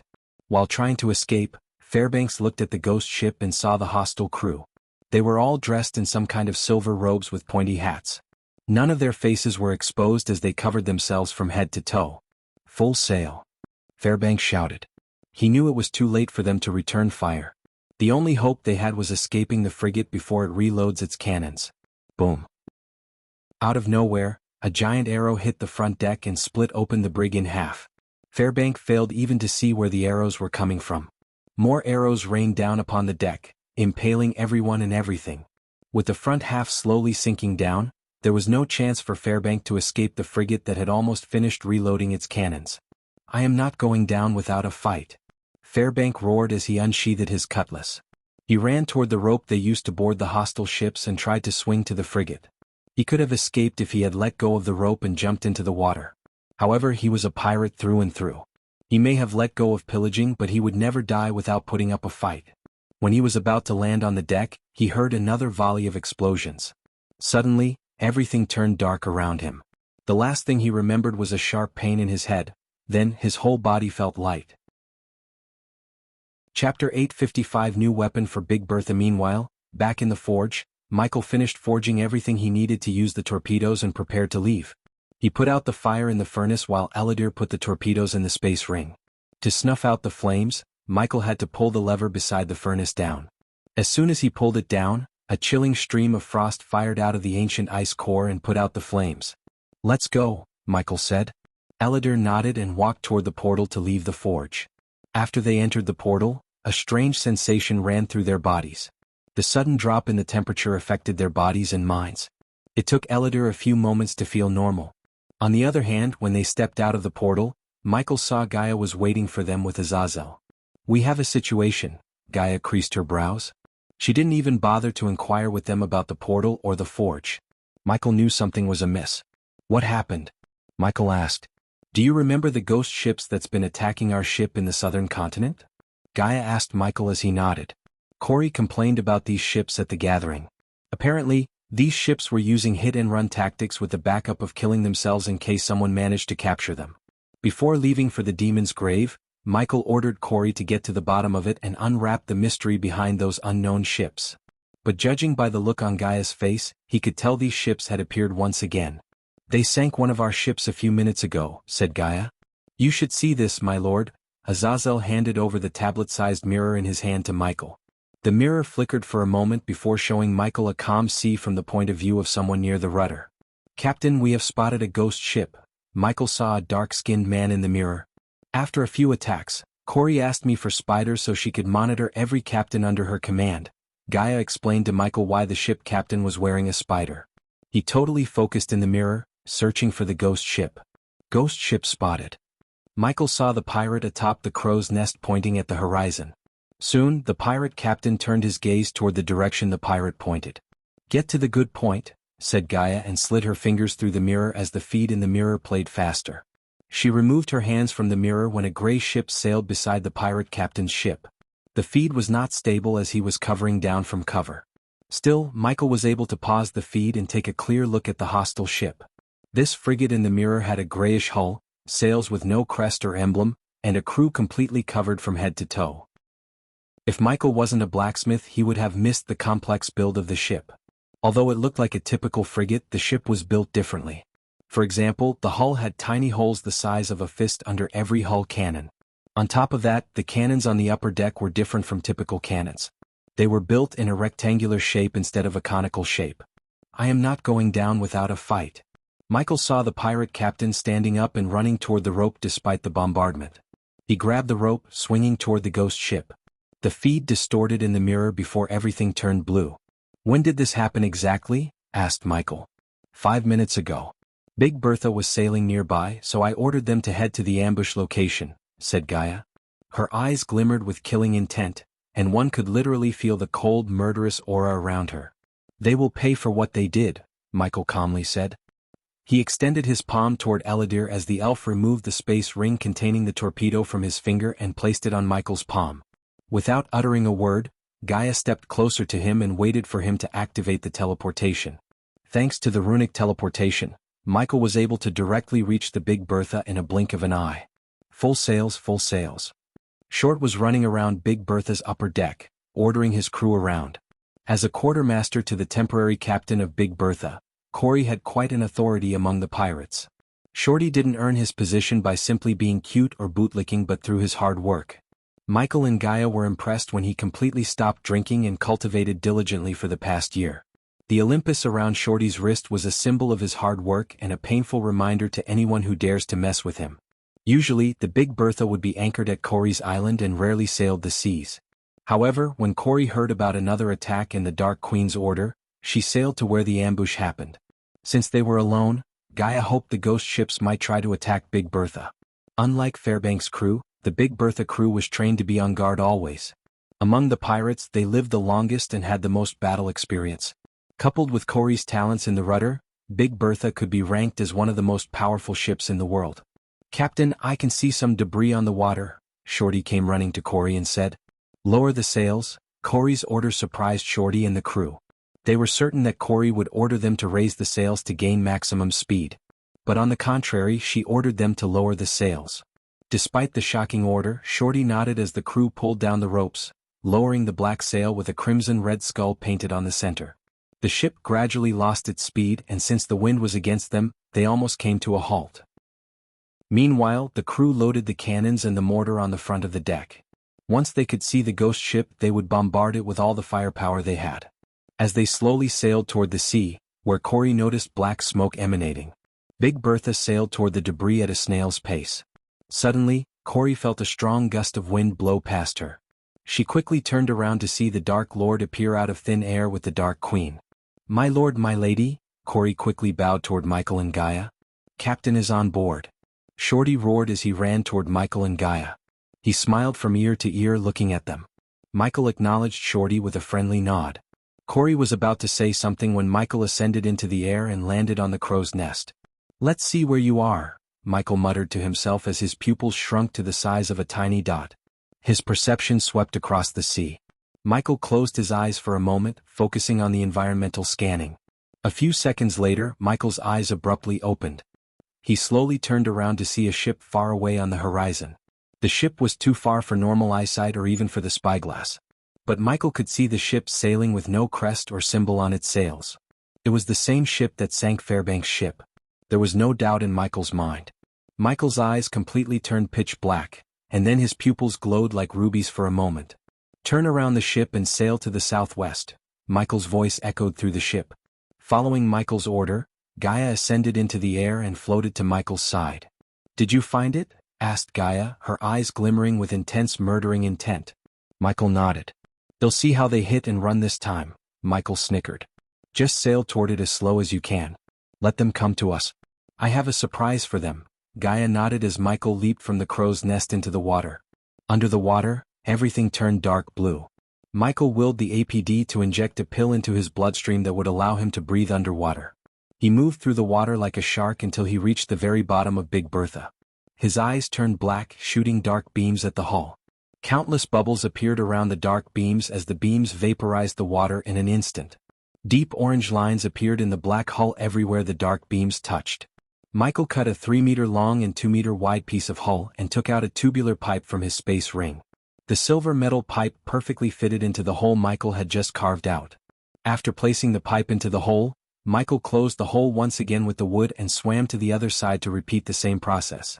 Michael spent the next 15 minutes moving along with the ship and fitting Big Bertha with the torpedo gun. Now that he had finished installing the guns, Big Bertha had two unique shots, the mortar and the torpedoes. Compared to the mortar, the torpedo had 5 times the range. Plus, when aiming at the target using the mortar, it created a red spotlight which was called the Red Death by the Ithilien people. Contrary to the mortar, the torpedo had no indicators visible to the enemies. Any ship that was unfortunate enough to meet the torpedo would get obliterated without even knowing what hit them. This made the torpedoes the perfect weapon to use against the ghost ships. Back on the upper deck, Shorty and some of the crew kept staring into the ocean, wondering how in the hell the Dark Lord was staying in the water for so long. "Hey look!" The pirate next to Shorty pointed at the horizon, where Shorty noticed a lone ship. "Wait for the Dark Lord's orders," Corey shouted when she saw the crew agitating to man the cannons and bombard the ghost ship to pieces. Even Corey had a difficult time rotating the rudder instead of firing the mortar. However, the Dark Queen ordered them to stay calm and let the ghost ship attack them from a safe distance. If what Gaia learned about these ghost ships were true, they wouldn't dare to enter into close combat with Big Bertha. They knew about the Red Death. Therefore, they would try to hit and run while keeping themselves out of the mortar's range. As they were sailing toward the ghost ship, Michael shot out of the water and landed right beside Corey. "Put these on." Michael handed over black goggles to Gaia and asked her to wear them. "Okay." Gaia had no idea what it was, but she wore them as everything around her dimmed due to the black glass. Then Michael gave her a conical wooden piece with a button on top. Gaia grabbed the wood and placed her thumb on the button. Time for some payback. Michael cracked his neck looking at the ghost ship in the distance. Chapter 856 Torpedo in Action. Gaia gawked around the calm sea with the goggles on her eyes. At first, everything darkened, but soon, a red appeared before her sight. "What is this red dot?" Gaia raised her hand, trying to touch the virtual dot. "That's how you aim the torpedoes. They will hit wherever you put the red dot and push the button. This button is just a temporary measure. I will build a trigger in the rudder later," said Michael. Of course, Michael himself could have worn the goggles and fired the torpedoes. The reason he chose not to was he had other plans. To be precise, a backup plan in case the ghost ship crew tried to kill themselves before they could apprehend them. As far as Michael was concerned, this facade had gone long enough. It was time he weeded out his enemies one by one. "I have to adjust myself to this." Gaia stepped away from the rudder and joined Michael on the ship's front. Michael's long coat and hair fluttered in the wind as he stood there with his hands tufted into his pockets. Everyone on the ship had their gazes fixated on the ghost ship. Since the Dark Lord himself was with them, the crew's morale was sky-high. Excitement coursed through their veins as they waited for the ghost ship to get closer. The closer they got to the ghost ship, the more excited everyone felt, especially Shorty, who couldn't wait to put the Olympus and the spell he had learned recently to use. The cannon crew was on the verge of lighting the fuse and bombarding the ghost ship. However, the ghost ship was still out of their range. Suddenly they all heard a strange cry in the air. Michael recognized the sound. This was the same cry he heard when Fairbank and his ship were attacked. "They have noticed us," said Michael. "Don't attack them until I say so," Michael said before diving back into the sea. After Michael disappeared into the ocean, Gaia returned to Corey at the helm. To Gaia's surprise, the ghost ship halted, sailing toward them just outside the mortar's firing range. It was like the ghost ship crew knew exactly how far the mortar could hit them. "So they had done their homework," Gaia muttered under her breath. "What are they doing?" Cor asked as she saw the ghost ship slowly turning around. "They want to stay outside the mortar's firing range," Gaia said. "Should we catch up to them?" asked Corey, but Gaia shook her head. "If we rush them, they might escape. I have a feeling their ship is faster than ours," Gaia said, walking to the rails. She leaned on the rails and watched the ghost ship without batting an eye. The red dot in her sight was right on the ship. If she wanted, she could fire the torpedoes. However, she had to wait for Michael's order. Meanwhile, inside the sea, Michael soared through the deep sea toward the ghost ship. He dived deeper into the ocean and used the lightning dash to increase his speed. In a few moments, he vaguely saw the ghost ship's dark shadow in the near distance. As he moved closer, he noticed strange ripples under the ghost ship. He closed his eyes and focused on the surroundings. A strange noise, a rhythmic pulse, reached his ears. The ghost ship was creating some kind of pulse around it. Because Michael was a resident of Earth, he was familiar with the sonar technology ships used to detect things underwater. To be honest, Michael was surprised and couldn't even believe the ship was using something similar to sonar. But the energy pulses he felt were definitely some kind of detection system. Everything made sense to Michael when he thought about it. If the ghost ship didn't have a way to detect hostiles under the water, one could swim underwater and catch them off guard just like he was planning to do. There were some runes and arrays to achieve the same in cultivation continents. Considering the southern continent was inside the void line, runes and arrays wouldn't work here. Hence, someone had to build a new device to achieve the same effects. Michael was surprised that someone who wasn't him had actually managed to do so. "System, scan the ship." Michael ordered the system. He needed to be sure. "The system requires 10,000 badass points to scan the ship." "Go for it," Michael confirmed. While the system's invisible rays were scanning the ship, Michael moved backward from the ghost ship. He didn't want the pulses to detect him. No matter what contraptions they used today, he would start dismantling this unknown enemy. His enemies had mistaken his patience for a lack of action. The system can confirm the host's suspicion. The ghost ship has indeed a device that mimics sonar pulses to detect hostile activity underwater in a 10-meter radius. A powerful bolt of lightning to the hull could disrupt the device. As Michael was contemplating whether he should disrupt the device or not, he heard the cannons crackling inside the hull. The very next moment, the cannons exploded, sending a volley of flaming cannonballs toward Big Bertha. Michael was pushed back for a few meters by the shock wave that traveled around the ghost ship. Michael quickly turned on the thermal vision and turned in the direction of Big Bertha. Once again, the ghost ship surprised Michael with its cannon gun range. After he heard the explosion, Michael formed a bubble around his head and contacted Gaia through the earpiece. "Are you hit?" Michael asked Gaia. Michael heard Shorty and the crew shouting and cursing the ghost ship. It took Gaia a few seconds to respond to him. "How in the fuck are they hitting us from this far? Where are you?" "I am losing my fucking patience here," Gaia roared in pure hatred toward the ghost ship. Her thumb was itching to press the button and fire the torpedoes. "Fire the cannons and pretend you are putting up a fight. Let them think they have the upper hand," said Michael. No one in the ghost ship knew Michael was watching them from below. Having no idea, they kept bombarding Big Bertha. Michael didn't worry about his ship because it was built to withstand huge amounts of damage.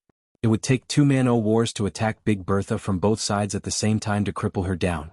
Surprisingly, the ghost ship's cannons had both range and power. On top of that, the reload time was way shorter than Michael had anticipated. After the third volley of cannon fire, Gaia contacted Michael. "We are taking some damage, human." "Anytime now," said Gaia. Michael noticed the ghost ship slowly sailing toward Big Bertha. Now that they had successfully damaged Big Bertha, the ghost ship crew had gotten more courageous. As Michael ordered, Big Bertha fired all her cannons, but none of the cannonballs could reach the ghost ship. For a few minutes, the roars of both ships echoed through the calm sea. As they continued the naval battle, the air reeked of gunpowder and burnt wood. From an outsider's perspective, Big Bertha was losing the battle because she caused no damage to the ghost ship while the latter bombarded Big Bertha with each round of fire. When the ghost ship fired the cannons for the 4th time, Michael clenched his fist as lightning bolts appeared and crackled around his wrists. He waited for the cannons to stop spitting out cannonballs. With lightning bolts crackling around his wrist, Michael followed behind the ghost ship. "Gaia?" Michael contacted Gaia. "Do the honor," Michael snickered. Finally, Gaia was elated to hear Michael's order. On Big Bertha's upper deck, Gaia stood up from the cover and strolled toward the edge of the ship. Wooden splinters flew everywhere as the cannons on each side let out thick clouds of smoke after firing. Despite the chaos, Gaia stood firm and raised the button. "Say hello to this bitch." Gaia pressed the button as the entire ship trembled for a moment. Except for Gaia, none of the crew were aware of the new weapon Michael installed in Big Bertha. She creased her sword-like brows as she saw no smoke or fire. In fact, nothing happened for a few minutes. "My lady," Short crouched toward Gaia and pulled her sleeves. "You should duck down. They are preparing to fire again," Shorty warned Gaia. Boom. Suddenly they heard a clap of thunder rumbling in the distance, and boom, the ghost ship's left half exploded to bits and pieces. Michael's crew was completely stunned. If Gaia didn't know about the torpedoes, she would have thought the gunpowder barrels stored inside the ghost ship had caught fire somehow and exploded from within. The torpedo obliterated the ghost ship and turned its one half into charcoal wood. "Hell yeah." Shorty bounced up and down in pure joy. But Gaia wasn't as happy as the crew. Instead, she focused on the calm sea around the burning ghost ship. "Anytime now," she mumbled under her breath. As she expected, Michael shot out of the water like a whale on drugs and landed straight beside the ghost ship's captain. The crew atop the ghost ship was in chaos. They ran around like headless chickens in their weird gray robes. When Michael landed on their ship, they were completely caught off guard. The man in front of the rudder reached for his sword, only to get stabbed in the neck with an injection. His body froze as he fell down on the deck. Then Michael turned his focus to the rest. The moment Michael's gaze swept across the deck, an invisible force snuffed out the flames and darkened the ship. Everything turned dead silent for a few moments. The only sound they heard at that time was the lightning bolts crackling around Michael's wrist. The surviving crew immediately reached out for the dagger dangling on their waist. According to Corey, they used this dagger to cut their throats to avoid being captured. As the crew reached for the dagger, Michael simply raised his hand, sending a couple of wind blades toward them. The next moment, several heads flew in the air as blood sprayed out of headless bodies. From the beginning, Michael had no plans to take everyone hostage but one, the captain. As for the others, they could go to hell and wait for the others. Chapter 857. Drawing the Dark Lord's attention in a blink of an eye, Michael removed their heads clean off. Blood was everywhere as some of the headless bodies stammered around the deck before collapsing down into the water or to the floor. The half of the ship Michael stood on was slowly sinking into the water. He grabbed the captain by his collar and dragged him down the stairs and into the captain's cabin. Although Michael's instincts told him that he wouldn't find a thing inside, he still wanted to make sure before the ship completely sank into the water. Michael turned the knob, but the door didn't even budge. Without a second thought, Michael kicked the door as it crumbled down like a withered piece of wood. When the door was broken down by Michael, an empty dark room with a table and a few chairs welcomed him. For a captain's cabin, it was completely empty, without a single parchment or a piece of paper except for the mow on the table. Michael strolled toward the table, dragging the ghost ship captain. The floor creaked as Michael felt the ship tilting to a side. He quickly ascended to the air to keep himself balanced. The salt water rapidly made its way to the cabin through the cracks, speeding up the sinking process. Michael quickly grabbed the map on the table and flew out through the door. But before he flew away from the sinking ship, Michael hovered toward the main sailing pole that slowly tilted to the side and was on the verge of completely falling down. He grabbed a silver box attached to it. The box had a handle on top and was engraved with numerous runes and designs. With the box and the ghost ship captain, Michael flew straight to Big Bertha. Suddenly Michael stopped in midair. Gaia felt something was wrong when she saw him suddenly stop flying, so she came to his side. "Take him in this box to the castle." Michael's voice had a bit of seriousness. Hence, Gaia didn't ask him any further questions at the moment and took out a teleportation scroll from her space ring. She then grabbed the ghost ship captain by his collar and the box and activated the teleportation scroll. As Gaia vanished into thin air, something flew straight toward Michael. It was an arrow big enough to impale a dragon. The arrow was at least 6 meters long and as thick as an average man's hand. When it was just a few inches away from his head, Michael caught the arrow as another arrow shot out of him from above. Michael caught the second arrow as easily as he caught the first one. When the third one soared through the air toward him, Michael's eyes turned pitch black before dark beams shot out and burnt the arrow to oblivion. Then, Michael rose above the clouds at full speed, leaving an afterimage of himself that lasted for a few moments. Michael flew through the cluster of white clouds and found himself floating in a blue sky. Below him, the clouds stretched as far as one could see like a floor made of white cotton candy. Then another arrow shot out from the clouds, only to get obliterated by Michael's dark beams. Michael indeed noticed these arrows obliterating Fairbank's attempt to escape the battle via the mirror. Even when Michael was underwater, he scanned for the second ship but found none. Hence, Michael was led to believe the second ship or the thing responsible for the arrows left the area, out of his environmental scanning range. To be honest, Michael was surprised when he suddenly sensed something above him. Floating above the clouds, Michael activated his thermal vision and finally saw a ship the size of a typical fishing boat hovering in the air with a couple of men atop. They were using a giant ballista to fire these big arrows. This was another freaky invention he saw today. Not that the ballista itself surprised Michael, but the fact someone had built it to fire arrows from a mile afar surprised him. For him, the ballista or the sonar wouldn't be a problem at all. The same couldn't be said for his army. With 100 or so ballistas like this, one could take on an army and completely obliterate them. He wanted to find the root of this problem before it grew into a giant headache for him and his army, especially if they could fly above the ground and target the army on the ground. Michael cast the lightning dash spell, flew straight to the flying ship, and saw 2 men dressed in white fur coats and metal armor operating the ballista. With Michael's black robes, he stood out among the white clouds. The 2 of them were stunned to see the Dark Lord up close. As soon as they saw him, they reached for the daggers to cut their throats. They didn't even try to fight the Dark Lord because they knew there was no point in fighting him. Michael was disappointed to see them try to kill themselves. Without giving them the pleasure of a quick death, Michael dashed at them and landed right beside them in a blink of an eye. "Nice ballista," said Michael before grabbing their throats. He looked at the daggers in their hands as dark beams shot out of his hands and cut off their wrists. Blood sprayed out of their wrists. Still they didn't cry or shout. Instead, all Michael heard was muffled groans. He couldn't see their faces through the conical mask they wore, resembling a Halloween ghost costume. "Let me see your pretty faces." Michael headbutted one guy in the face and put him down. Then he pulled out the mask from the other one. An elf? Michael was surprised to see the pointy ears of the man.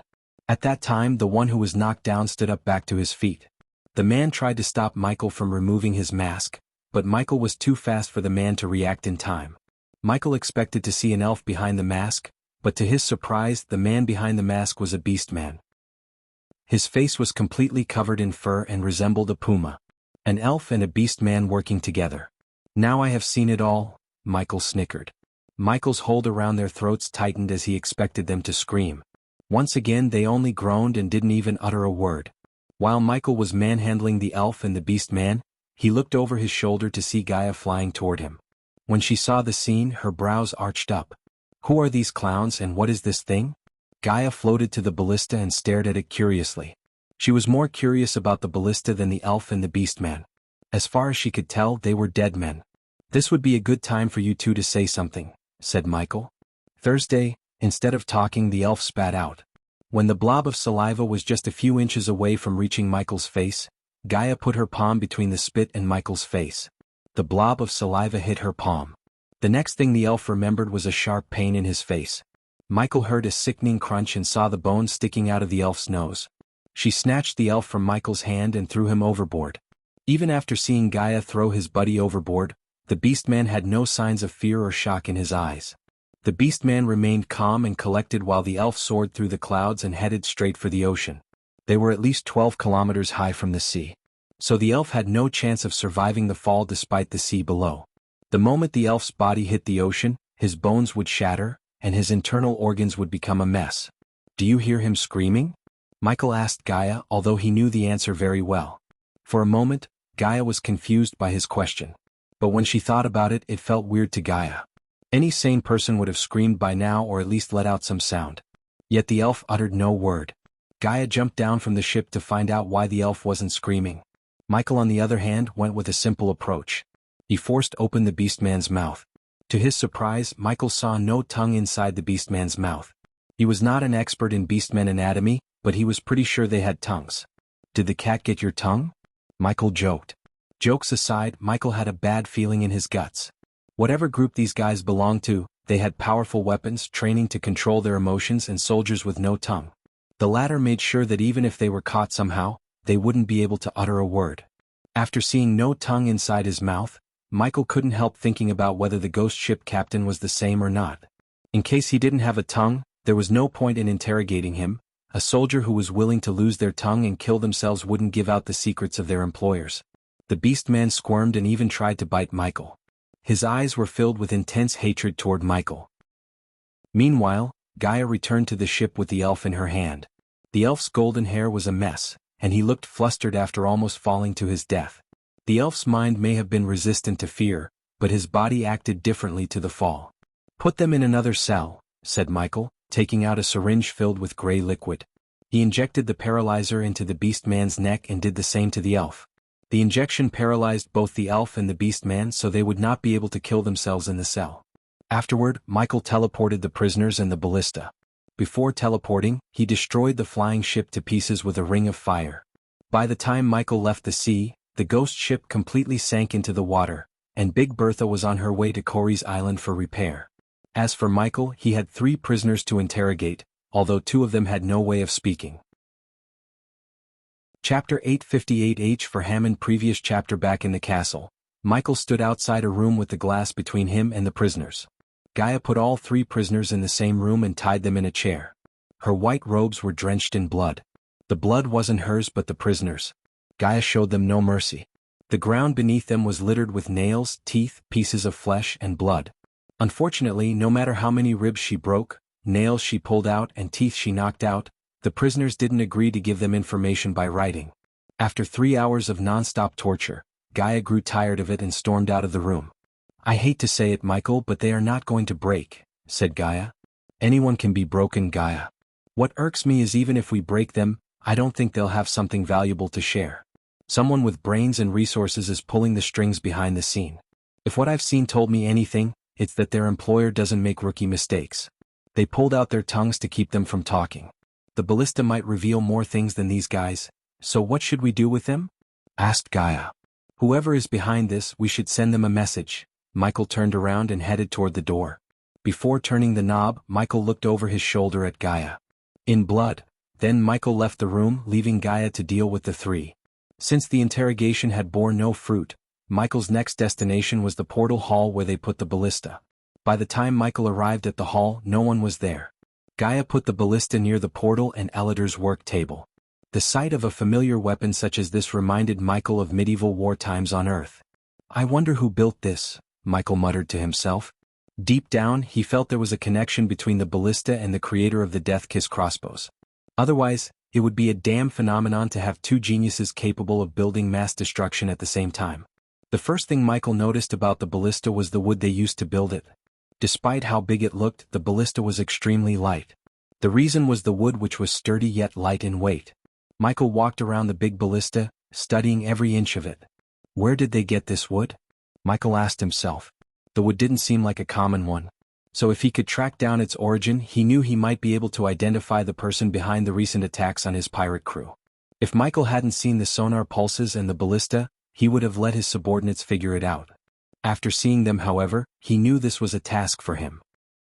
The ballista could simply fire out arrows the size between 6 to 8 feet in length, and the weapon itself had the overall size of a fully grown elephant. While he was studying the ballista, Nightmare and Vidora flew into the room. They almost crashed into the ballista when they saw Michael standing beside it. Fortunately, Nightmare was not at his true grown size. If that were the case, the ballista would have been crushed into pieces by him. "Can't you play outside?" Michael asked as Vidora landed on his shoulder and Nightmare landed on top of the ballista. "They are too much of chicken to fly through the storm," Nightmare chuckled. "Who do you call a chicken, shithead?" Ayag snapped. "Quit messing with her, Nightmare." Sarba tried to defuse the situation as always. "If you are going to fight, take it outside." "I have something important to do," said Michael. He had no interest in meddling with their sibling quarreling. Finally, Vidora and Nightmare halted their bickering for a moment and turned their focus to the ballista. "Oh yeah. I heard you caught the sons of butchers who were attacking our pirates," said Ayag. "Caught one of them. But they are not talking," Michael shrugged. "Why not?" "I bet we can make them talk," Ayag snickered. "You can't," Michael said as he squatted before the ballista and looked at its bottom. As he expected, there were countless gears and mechanisms built under. Although Michael knew he could have built a ballista with more efficiency and power, the one before him did surprise him. Whoever built the ballista must be a once-in-lifetime genius. Usually, the cultivators tended to be on the dumb side as they always preferred to solve problems with spells and murders. So they rarely had to use their brains. "What if we did?" Sarba tried to stop Ayag from betting against Michael because he felt something was amiss. However, their sister was hot-headed and had already hatched a plan to get something out of their bet. "You can ask me anything." Michael didn't even turn around as he casually said. Just sending them away would be a win for Michael. "You better keep your word then," Ayag proudly said before flapping her wings. Having no choice, Sarba and Kane joined her in her quest to make the prisoners talk. After Vidora left the hall, Nightmare dropped down to the ground, landing beside Michael. "They aren't dead, right?" asked Nightmare. "Nope," Michael shook his head. "They just don't have tongues." For a moment, Nightmare had neither an expression nor a word. But when he imagined Ayag's face when they realized the prisoners had no tongues, Nightmare broke into laughter. It took Nightmare a brief moment to stop laughing and turn his gaze back to Michael, who seemed completely focused on the ballista. "You need any help?" "What are you looking for?" asked Nightmare. "Creators leave their mark on the thing they created. It's like a signature. So I am hoping to find one left behind, whoever built this," said Michael. Nightmare frowned as he raised his leg and placed it on the crescent-shaped handle. "Do you mean something like this?" Michael raised his head and took a closer look at the handle. However, he saw nothing but plain wood. "I don't see anything," said Michael. Nightmare was surprised because he could see a symbol resembling the letter H dimly glistening on the handle. "Don't you see the glow on the handle?" "Take a closer look." Nightmare rubbed the symbol. Still, Michael saw nothing. Michael rubbed his chin as he realized the mark may be invisible to the naked eye. Luckily, Michael had various visions as he switched to the thermal vision first. The result disappointed Michael as he saw no symbol like Nightmare suggested. So Michael switched to another vision and saw nothing. One by one, Michael used all of his vision, yet the result was the same. Michael knew dragons had a special vision that enabled them to see the world from a different view. Unfortunately, there was no potion or technique to mimic their sight. Therefore, Michael had to rely on Nightmare completely. However, that didn't mean Michael had no way of seeing the symbol. He quickly took out a parchment, an ink bottle, and a platter. Under Nightmare's curious gaze, Michael poured the ink onto the platter. "Draw me what you see on the parchment," said Michael. "Nice idea." Nightmare nodded as he dipped his claw into the ink. Michael watched Nightmare slowly draw the symbol on the parchment. "Done." Nightmare surprised Michael with his drawing skills. To be honest, Nightmare seemed like a better painter than Michael himself. When Nightmare lifted his leg off the parchment, Michael saw a symbol resembling the letter H. H? Michael tilted his head as he took the parchment in his hand. The H on the parchment looked exactly the same as the symbol Hammond engraved on his inventions. Of course, Michael didn't know any of this, just like Hammond didn't know the Dark Lord was staring at his symbol. In fact, Hammond didn't even know someone had used his invention to attack the Dark Lord's army. As Michael was staring at the parchment, Ricky entered the hall carrying a golden scroll in his hand. "My lord," Ricky bowed toward Michael and handed over the scroll to Michael. "We received this via an eagle," said Ricky as Michael opened the scroll. Nightmare flapped his wings once and leaped onto Michael's shoulder to have a better view of the scroll. Thanks to Gaia, who taught him how to read, Nightmare could read everything on the scroll. "I will wait for you at the same place we met before. Meet me at dawn tomorrow." Nightmare slowly read the words. Unlike Nightmare, Michael recognized the handwriting as soon as he laid eyes on the scroll. To be honest, he was waiting for a scroll from the Empress. He had a feeling she wanted to talk about the dwarves and their mass-destructive weapons. One way or another, the Empress problem got solved. She wanted the weapons gone, and Noah made sure of that. But Michael had a feeling the destruction of the weapon and the prototype was not the end but only the beginning. "You can leave," Michael dismissed Ricky and turned his gaze back to the ballista. "They want to play with toys," Michael muttered as he walked around the ballista. The images of Fairbank and his crew's death flashed across Michael's mind. He may have not known them personally, but they all served him loyally. It was his responsibility to avenge them. No matter what, Michael wouldn't rest until he made whoever initiated the plan to attack them pay with their lives. "I will show the toys I have," Michael snickered. His mind always began to craft new weapons to build, but first, he had to send a message to whoever built the ballista and decided to use it against him. The next day when the sun rose, the entire continent of Azer was in shock. But it wasn't Michael's intention to terrorize the Azer continent. Instead, he wanted everyone in Elon to know what would happen if they dared to go against the Dark Lord. Michael particularly wanted the news to reach Noah's home, the Winston Manor, who was preparing for the baby shower. Unknown to them, the god of time and space was planning to crash their party. Chapter 859. The man behind the invention's previous chapter. Alicia and Norvin were on their way to Ithalan, at least where Ithalan was before Michael obliterated the entire island. The Guardian Guild had sealed everything around in a 5-mile radius with an array to prevent people from traveling to the radioactive area.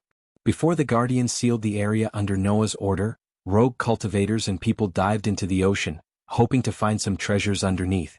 Some of them did find some valuables that fell into the water before Michael blasted the island. In the daytime, the area looked no different than the rest, but at night, one could see the glistening array around the area. The sea was calm, pulsing rhythmically and breathing with cadence.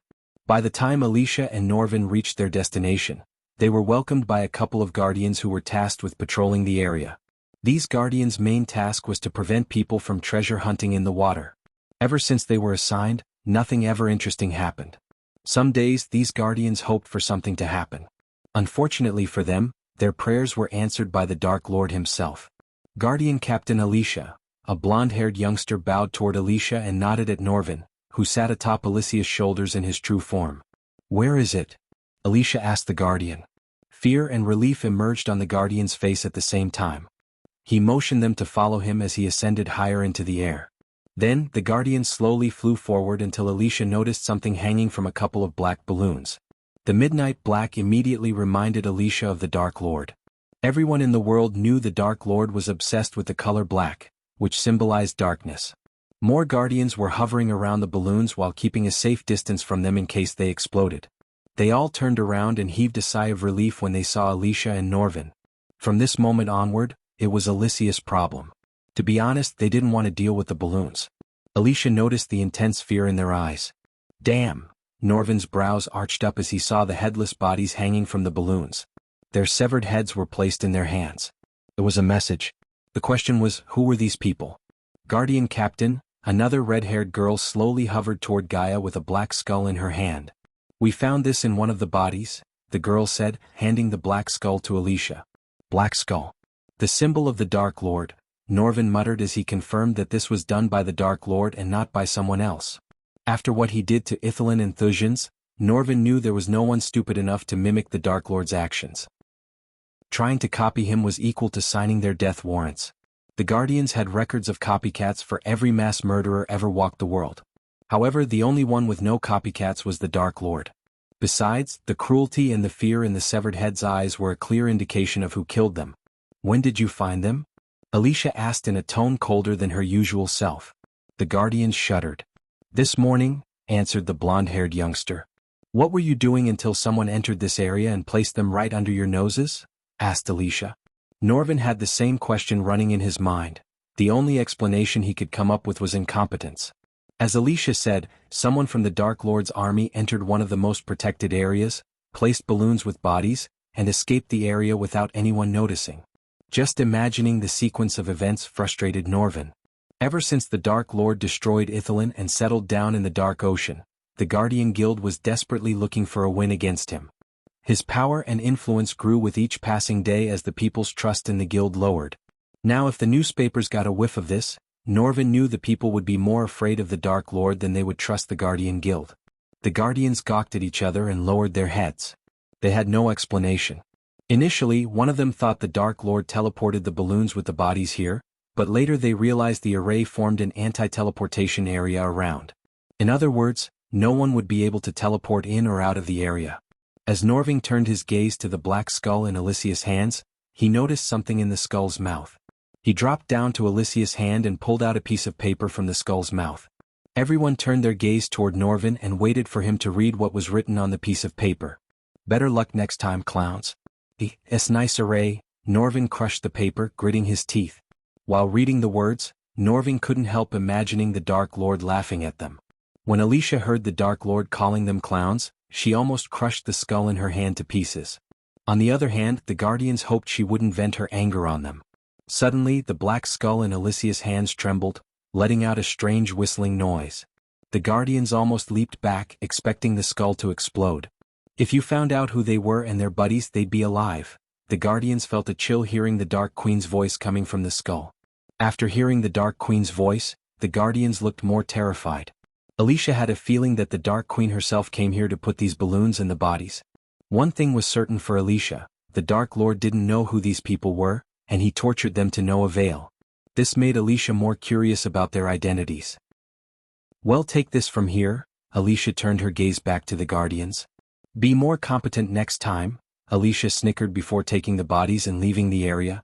For some reason, Norvin had a feeling that if they could unveil the mystery behind the bodies' identities, they might be able to gain an advantage over the Dark Lord.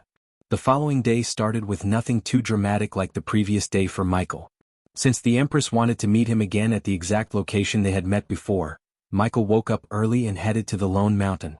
As he was flying in the sky, the orange and yellow bright ball began to appear like the colors oranges, lemons, and grapefruit. The sun slowly rose higher and higher as the colors became more vibrant. The sky and water connected with each other, and the light struck across the water. With each passing second, the sun began to glow brighter and brighter, eliminating the darkness of the night. The sunrise made the water glisten while the birds began to fly out of their nests peacefully. Michael had a sense of gentleness and calm as the birds chirped and the wind breezed over him. By the time Michael reached the mountain, he had noticed the Empress was waiting for him with Balladur. Michael didn't expect the Empress to arrive at the location earlier than they had agreed. You are early as well, Empress Nithrol greeted Michael with the most beautiful smile that shined just as bright as the morning sun. Good morning, Empress, Michael greeted back the Empress and landed beside her. Then, the two of them stared at the rising sun in silence for a few moments. Michael eventually broke the silence. I assume you heard what happened at the Han Torum shipyard, and I assume you know the ones who destroyed the place were not elves but the Guardians? As Michael expected, the Empress knew what really went down, unlike the dwarves. The moment Michael read the news stating that the shipyard in Embercrest had a mysterious explosion and the dwarves were suspecting the elves for the explosion. Many believed the news because everyone in the world knew the hatred between the dwarves and the elves. However, Michael knew it was all bullshit. Even if Michael didn't know it was Noah who destroyed the prototype, he wouldn't have suspected the elves because it was too obvious. Who would have thought Noah Winston, the Supreme Guardian, was capable of such trickery? Michael said with a tinge of sarcasm in his voice. You were supposed to deal with the prototype and the weapons, Balladur interjected as the Empress raised her hand, stopping Balladur from speaking further. Michael slightly turned his head to see Balladur standing behind Nithrol. In case you haven't noticed, I'm not working for you. I'm working with you. Huge difference. Ignore my unruly subordinate. Nithrol's eyes glistened with authority and fury. With a single glance, she made Balladur take a step back. Even Michael felt the overwhelming aura of a ruler around her. It's okay, Michael defused the situation. One or another, the weapon and the blueprints were dealt with. The one who built the weapon is with the Guardian now. So everything with the dwarves will go back to what it used to be, said Michael. The real brains behind the weapon and the prototype was a human. An orphan named Hammond. Nithrol gave Michael something important in his hunt for the inventor. As soon as Michael heard the name, the image of Nightmare's drawing flashed across his eyes. H for Hammond, Michael said to himself. Erase everything we know about Hammond. I hope you will find it useful. With a flick of her wrist, Nithrol took out an elegantly rolled parchment from her space ring. Take this if you think he is a threat to both of us. As you said, you are working with me, not for me. Nithrol extended the scroll toward Michael as he took it from her without wasting a second. As far as he was concerned, Hammond was more of a threat to him and his army than he was to Nithrol. Deal with him however you see fit. I just do not want to see his toys threatening my empire in any way. Although Nithrol seemed calm and collected, Michael could see the hidden killing intent in her eyes. If this Hammond guy was within her reach, Michael doubted he would still be alive. Don't worry about him anymore. I will deal with him personally, Michael said with a murderous grin. Chapter 860 Assassination of Ethan I. Previous chapter. Silvery white moonlight sprinkled on the ground as the blue and blue sky was dotted with countless small stars. The chaste moon sails like a silvery boat in the deep blue sea. The night's aroma pervaded the air, woven into a soft net, covering all the scenery inside. The gauze-like clouds floated in the sky, which seemed to hide the ethereal fairyland of its own. The distant sky was connected with the world, forming a beautiful scene of heaven and earth. The black and blue sky was like a piece of paper, and the stars were like beautiful flowers, like a sparkling lamp, lying quietly in this black and blue. Under the dazzling night sky, the baby shower for the soon-to-be mom of the second child, Catherine, finally arrived. This was one of the days when the Winston Manor outshined the starry sky itself. The Winston Manor and the compound around it glittered brightly like a magical land. The hustle and bustle of chatter, cheers of celebration, the tantalizing smell of warm stew, fry meat, and caramel desserts wafted the air. The Winston Manor emitted a golden glow. Inside the manor, the atmosphere was full of positive energy, love, and laughter. Multiple games were being played, special meals were being made, and tons of gifts were being opened by the mother-to-be, Catherine Winston. Every aspect of the baby shower was baby-themed. The decorations were things such as pacifiers, rattles, and bottles, and there was even a cake made in the shape of a baby in diapers. The cake was surrounded by cupcakes that had pacifiers on them, and every dessert was a lovely shade of blue because Catherine's favorite color was blue. Adorable baby books were being passed around and filled with positive notes and pieces of advice that experienced mothers felt would help prepare Catherine for when the baby came. Imelda was running around the main hall, supervising the works with Catherine's first baby in her arms. Catherine was the main star of the event as she sat on a throne forged and decorated by the finest blacksmiths in Elon, watching the joyous celebration before her. Her bloated belly was a symbol of love, happiness, and an upcoming blessing to her and the entire Winston family. As the lord of the family, Ethan spent no expense on the event. Every single aspect of the baby shower was led by the best of the best. This joyous event drew every Winston under the same roof, except for one. While the cooks were preparing the feast, Ethan and Diana were inside the rooms, preparing their own gifts for Catherine and Andrews. Diana combed her striking golden hair standing before the mirror. Ethan saw the despair hiding deep within Diana's eyes in the reflection.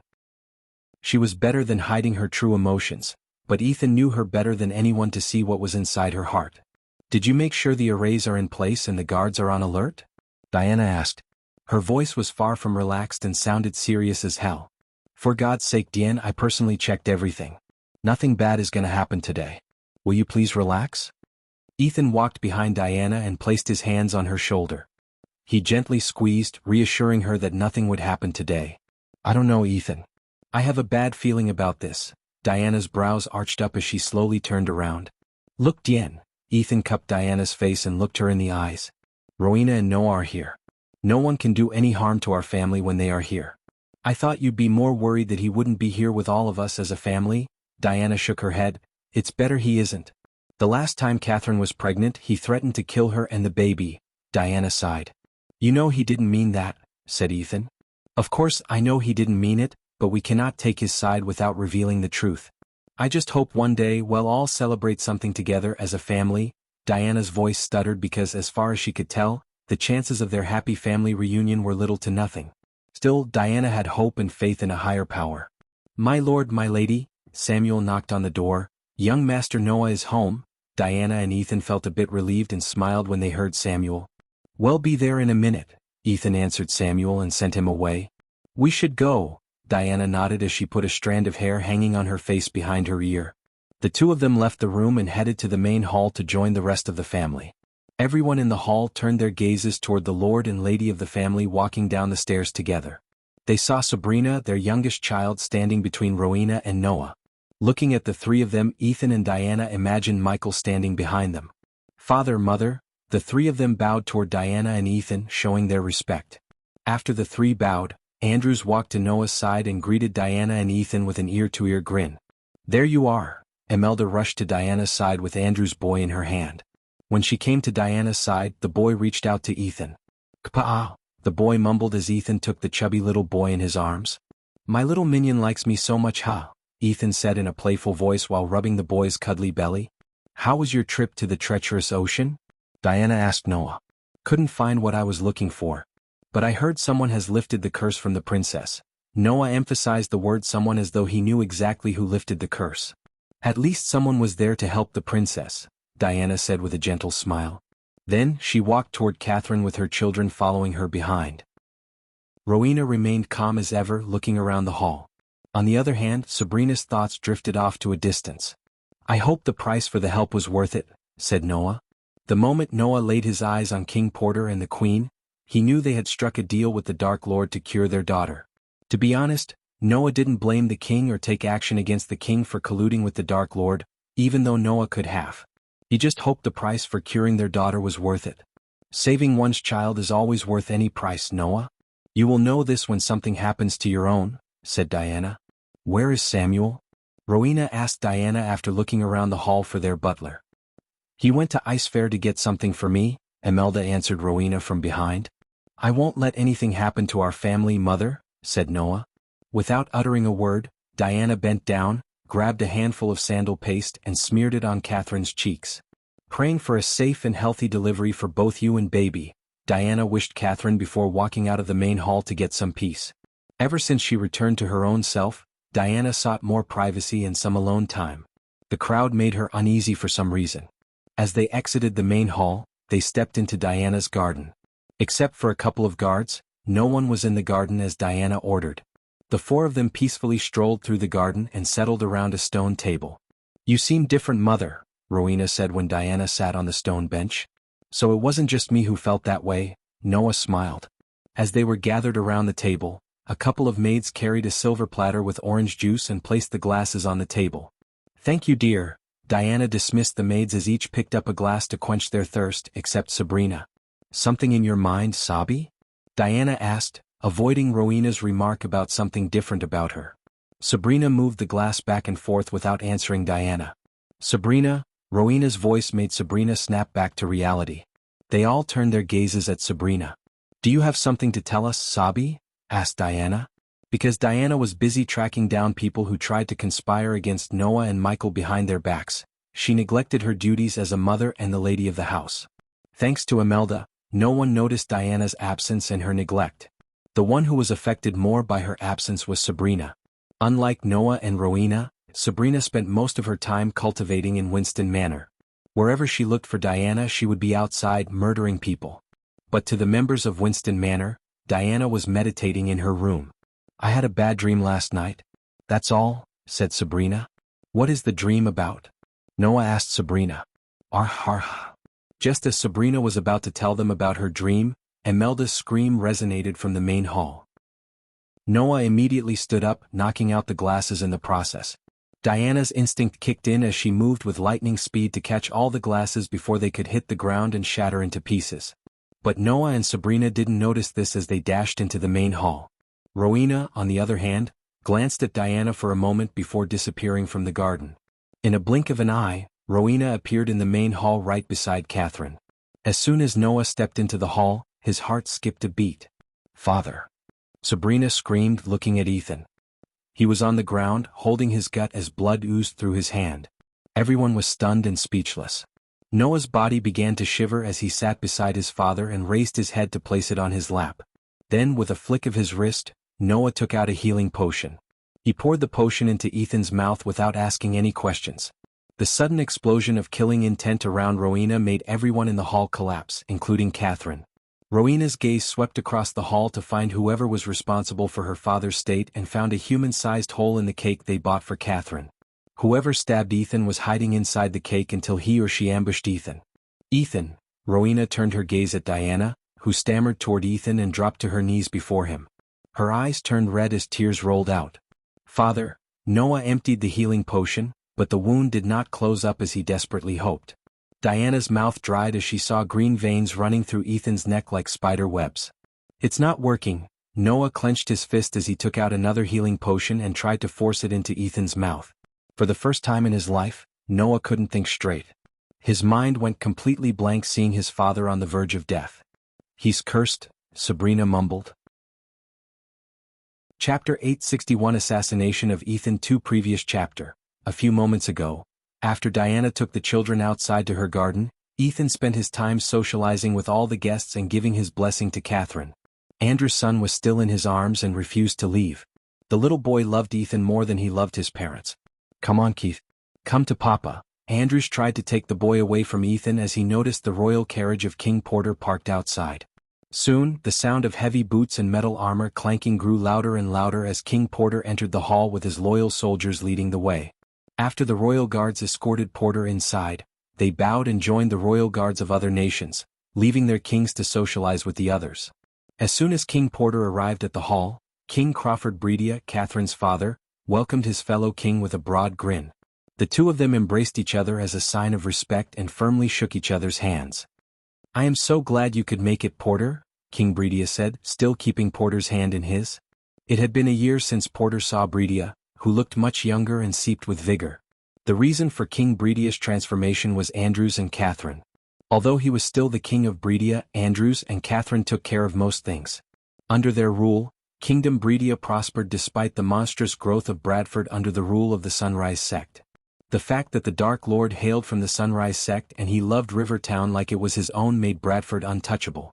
Noah may have shut down the Majestic and Hades, which used to be the pillars of the economy in Bradford, yet Claire found new means of revenue through farming and trading. Like weed gets the water poured for the crop, Kingdom Bredia benefited from the trade routes Claire created. Even merchants from other continents visited Rivertown and Bradford to trade and exchange gifts with the most powerful sect in the Elon continent. How is Princess Chanel? King Bredia asked Porter. She is doing perfectly fine, thanks to the gods, said Porter and quickly turned his gaze toward Ethan to avoid further questions regarding Chanel and her curse.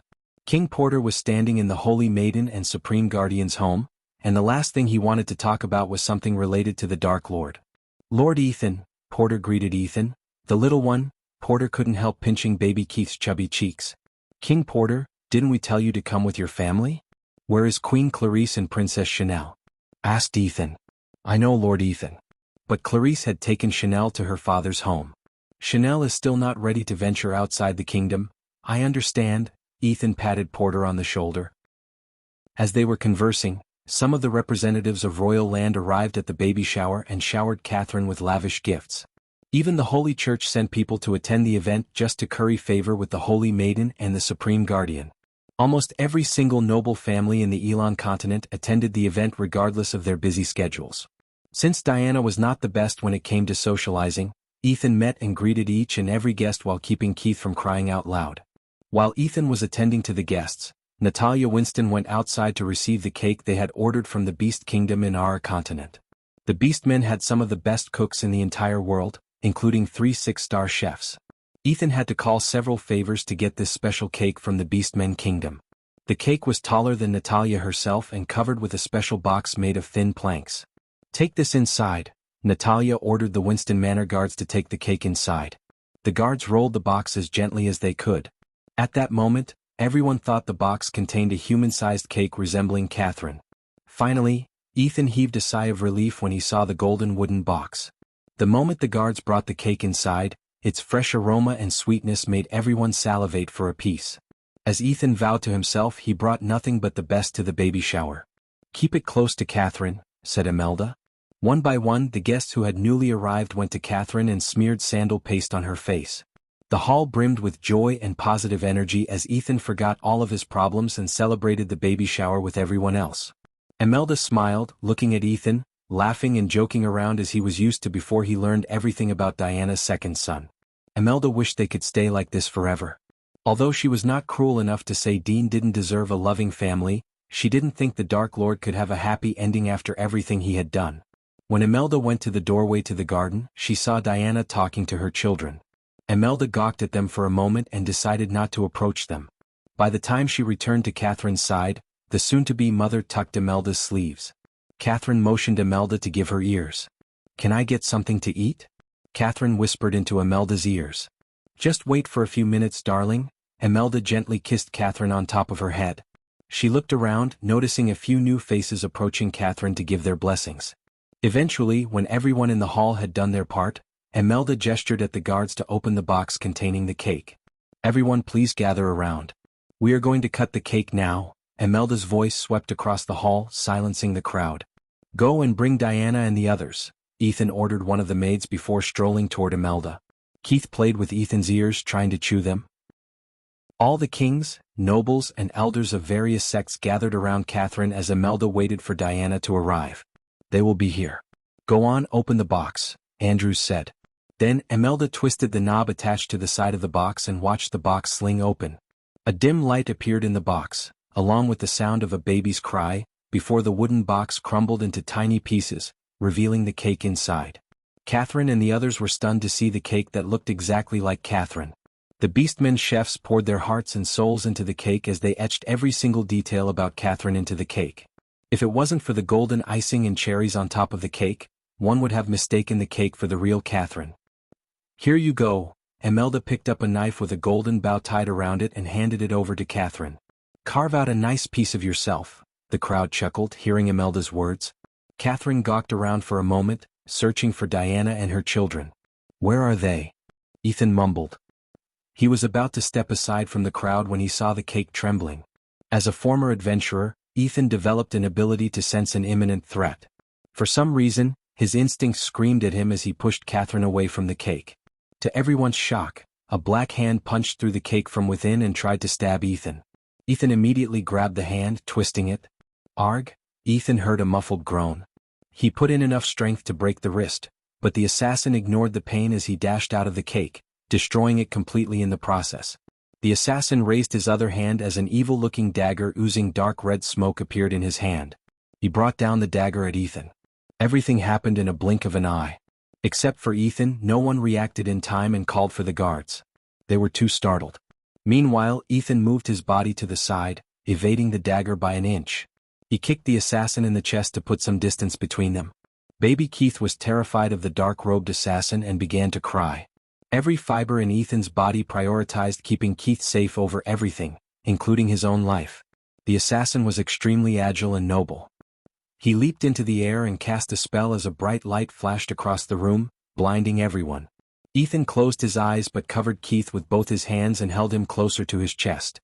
Suddenly, Ethan felt a sharp pain in his stomach. Despite the excruciating pain, Ethan didn't let go of Keith. The assassin stabbed Ethan a couple of times until Ethan managed to grab the assassin's wrist and twist it. The dagger slipped off the assassin's hand as Ethan stomped the ground with enough force to make the dagger bounce up. Before the assassin could react, Ethan grabbed the dagger in one hand and stabbed the assassin in the shoulder. Ethan heard the assassin groan as the bright flash finally faded away. Imelda screamed when she snapped back to reality and saw Ethan collapse down to the ground. So much blood gushed out of Ethan's stomach, turning the floor beneath him wet and red. The assassin was nowhere to be found. When the guards rushed to Ethan's side, it was too late. "Keith!" Andrews and Catherine screamed out loud as Andrews plucked Keith from the ground and held him closer to his chest. Seeing Keith safe in Andrews' arms, Ethan heaved a sigh of relief. "Search the area." King Bredia roared as he dashed toward Catherine. The Winston Manor guards immediately surrounded the family while the royal guards rushed to their master's side. Ethan tried to speak, yet no words escaped his mouth. The pain was too much to bear as it felt like he was being eaten from the inside. He could feel his life force slowly leaving his body. Every breath he took made the pain worse. When he was in pain and realized he was dying, he only saw one thing before his eyes: his family. Dien. Ethan mumbled. If he was about to die, he wanted to see Diana one last time before he closed his eyes. Father. Sabrina pushed through the crowd and shouted when she saw Ethan. This was the dream she had last night. She saw her father die in her arms as she watched the light of life, leaving Ethan's eyes helplessly in her dream. Chapter 862. Assassination of Ethan 3. Noah sent all the nobles out, and to be honest, they didn't want to stick around any more than Noah wanted them to. Diana's body just froze as her mind went completely blank. The killing intent radiated from Diana surprised everyone. However, saving Ethan took priority over Diana's murderous aura. Sabrina squeezed Ethan's hands as tears rainbows down from her eyes. Father, Sabrina sobbed.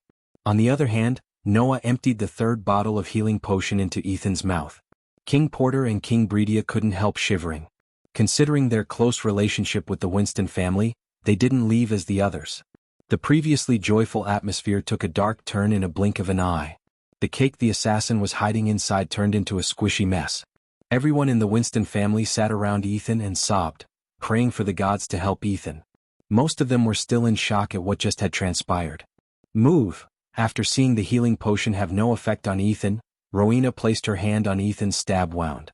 Among everyone in the hall, Rowena remained the calmest. Contrary to how she looked, Rowena burned with intense rage inside. She knew saving her father's life was more important than finding the assassin at that moment. Since the healing potion couldn't close the wound, Rowena summoned frost energy as a thick layer of ice started to cover the wound slowly. The ice on the wound stopped the bleeding and somewhat lessened Ethan's pain. "Why did you tell us he was cursed?" asked Rowena. This was the first time Rowena's hands trembled without her control. Her slender hands were drenched in Ethan's blood. No matter how hard she tried, she couldn't cancel out the sobbing sounds. "Do something," Sabrina stuttered, looking at Noah and Rowena. If someone could save her father, it was one of her siblings. "Ethan." Diana sat beside Ethan's head and remained without uttering a word. Looking at Diana like this freaked the crap out of Imelda. "I saw father dying of curse in my dream. I didn't know how to tell you. I should have told everyone. It's my fault." Tears gushed out of Sabrina's eyes and rained down upon Ethan's chest. "Andrew." Before Noah answered Sabrina, he turned his gaze toward Andrews. "Take your family and go to the shelter," Noah ordered Andrews.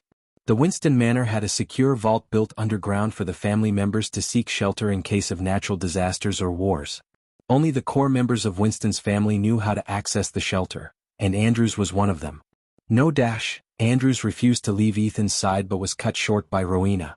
"Go," Rowena interjected. Her cold, murderous voice shook Andrews to the core. After hearing her, his legs automatically moved upstairs. Imelda saw Natalia trying to approach Diana, but she quickly stopped her little sister by her arms and sent her with Andrews. "I cannot leave him." Natalia shook her head. "This is not the time to argue, Natalia. Go with Andrews and stay there until I say otherwise." "Please," Imelda begged, tears running down her face. As much as Natalia wanted to stay with her big sisters, she knew there was nothing she could do to help Ethan. All she could do was pray to the gods for Ethan. "Uncle." Natalia and Imelda froze when they heard little Keith's first word out of his mouth. They all expected Keith's first word to be either mom or dad. But it was uncle instead of what the others expected. Little Keith proved that he loved Ethan as much as he loved Andrews and Catherine or more. What should have been a joyous occasion turned out to be such a miserable situation. No one could laugh or celebrate Keith's first word. Instead, Imelda and Natalia led Andrews and Catherine outside the main hall under the protection of Winston Manor guards. "We need to take him to my palace," Rowena said. "Let's go." Noah stood up, lifting Ethan in his arms. Diana stood up like a lifeless zombie and followed Noah behind. They headed for Rowena's room, where Rowena had a personal teleportation array to reach her flying castle. But when Noah was about to take a step outside the hall, Ethan's body shook as he began to cough of dark blood, almost the color of pitch black. "What's happening?" Porter Forbes asked as Noah halted his steps. "The curse is not letting him out of this hall," Diana spoke without any emotion. She sounded like a dead person. Just as she said, when Noah tried to step outside the hall, Ethan coughed up more blood. Noah immediately stepped away from the entrance as he didn't dare to play with his father's life. The green veins running through Ethan's neck reached his jaws. If not for the frost hindering the curse, the poisonous curse would have reached Ethan's head and ended his life. "We can't leave this hall," Noah said to Rowena through the lump formed in his throat. Every word took an effort to come out of his mouth. The sadness and anger rendered Noah's brain useless. He looked for his big sister's guidance. For a moment, Rowena closed her eyes as the others saw a strange light appear from her forehead and form a light beam. The light beam radiated a whistling noise and glowed bright enough to blind everyone. When Rowena opened her eyes, the light beam lost its glow as Bai Ning stepped out of the beam. The moment Bai Ning laid her eyes on Rowena, she was stunned by the scene before her. The air that should have smelled of freshly baked cake and sandal paste reeked of blood and evil energy. "Cure him," Rowena ordered Bai Ning. The old woman limped toward Ethan with her hunched back and cane in her hand. "What happened here, holy maiden?" Bai Ning's words sounded calm despite the bloody body of Ethan in Noah's arms. "Lift the curse first," Rowena coldly said instead of narrating the events that led to the current situation. To be honest, she had no idea what had happened while they were outside. If she was inside, she would have torn apart the assassin before he could have raised a finger against her father. Bai Ning unfettered no word as she placed her hand on Ethan's chest. As soon as Bai Ning touched Ethan, she felt a bolt of lightning running down her spine. The backlash almost knocked Bai Ning down to the ground. Noah saw the sweat beads forming on the old woman's face as she gritted her teeth as though she was enduring intense pain. While Bai Ning was trying to lift the curse, Rowena continued to apply frost on Ethan's face to prevent the blood from gushing out. She had to keep the blood loss in control until Bai Ning lifted the curse. "This curse is nothing like I've ever seen," Bai Ning mumbled. Her words snuffed out the little bit of hope Sabrina had for her father. Recently, everything she dreamed about began to happen in real life. The only person she shared this with was Ethan. However, he asked her to ignore and pay no mind to this phenomenon because Ethan didn't want Sabrina to become a freak of nature like her siblings. Instead, he wished Sabrina to have a normal life away from all the wars and hostility. Normal life may be just a wishful dream for her siblings, unlike Sabrina. However, Sabrina had started to develop powers that were beyond any mortal comprehension and joined her siblings as another freak of nature. If the word of her power to foresee the future escaped, the Sky Hall would swoop up Sabrina in the name of the greater good. They would groom Sabrina to be the next holy maiden after Rowena. Arg! Suddenly, a grayish mist shot out of Ethan's body and blasted Bai Ning away. The old woman flung in the air and hit the wall pretty hard before falling down. The ground beneath Noah cracked when he resisted the force that blasted away Bai Ning. When the old woman got back to her feet, her face looked pale like paper. "The curse," Rowena growled with intense killing intent in her eyes. The temperature in the room dropped by several degrees to the point everyone began to see their own breath in the air. Bai Ning shivered to even look Rowena in the eyes. However, the curse she felt terrified Bai Ning more than Rowena. One thing for certain, the curse radiated an energy that didn't belong to the mortal world. It was a miracle Ethan was able to resist the curse to this point. She even doubted whether Ethan was a mere mortal or someone special like Diana and her children, except Sabrina. I. Bai Ning stuttered. "Speak before I lose my patience." Rowena's thunderous voice swept across the hall, pushing the old woman several steps back. "The curse cannot be lifted, holy maiden." "I am sorry." As soon as Sabrina heard Bai Ning's words, she collapsed to the ground. A tear rolled out of King Bridia's eyes and Porter stood beside Bridia with his eyes glimmering with fear. When Chanel was cursed, more than one healer told him the same, but at the end, the Dark Lord was able to lift the cure in a few mere moments. So Porter knew there was still a chance that the Dark Lord would be able to do the same to Ethan. However, he didn't dare to utter the name of the Dark Lord in front of the Holy Maiden and the Supreme Guardian who vowed to take down the Dark Lord. Finally, the tears caged within Rowena's eyes escaped and trickled down on her rosy cheeks. For the first time in her life, Rowena shed tears, and when Noah saw the scene, his heart shattered into pieces. "It's okay," Ethan mumbled, shocking everyone around him. He slowly opened his eyes and looked at Diana. He tried to smile through the pain. "Father, Ethan." Noah gently placed Ethan on the floor as Diana grabbed both Ethan's hands. "I'm not going to let you die. You hear me?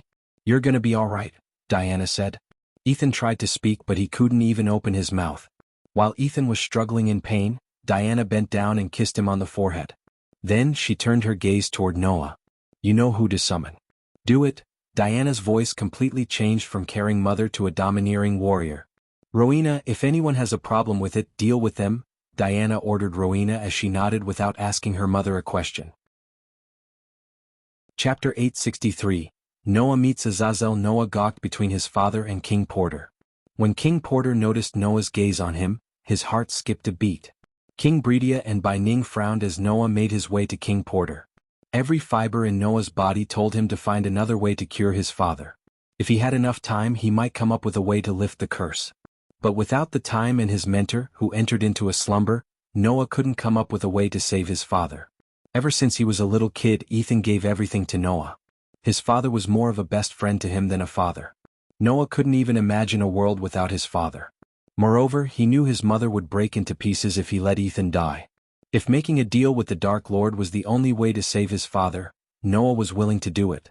His father's life was worth more than his principles. "Your Majesty," Noah's voice broke as he looked King Porter in the eyes. "I know what you did to save Princess Chanel." King Porter trembled, hearing the words coming out of Noah's mouth. I don't know what you're talking about, Noah," King Porter stuttered. "It's not the time to cover up, Your Majesty." Noah slowly shook his head. "I wouldn't ask you if I had the time to go to the Dark Ocean and meet him myself. But we don't have much time. So please summon him," Noah pleaded with King Porter.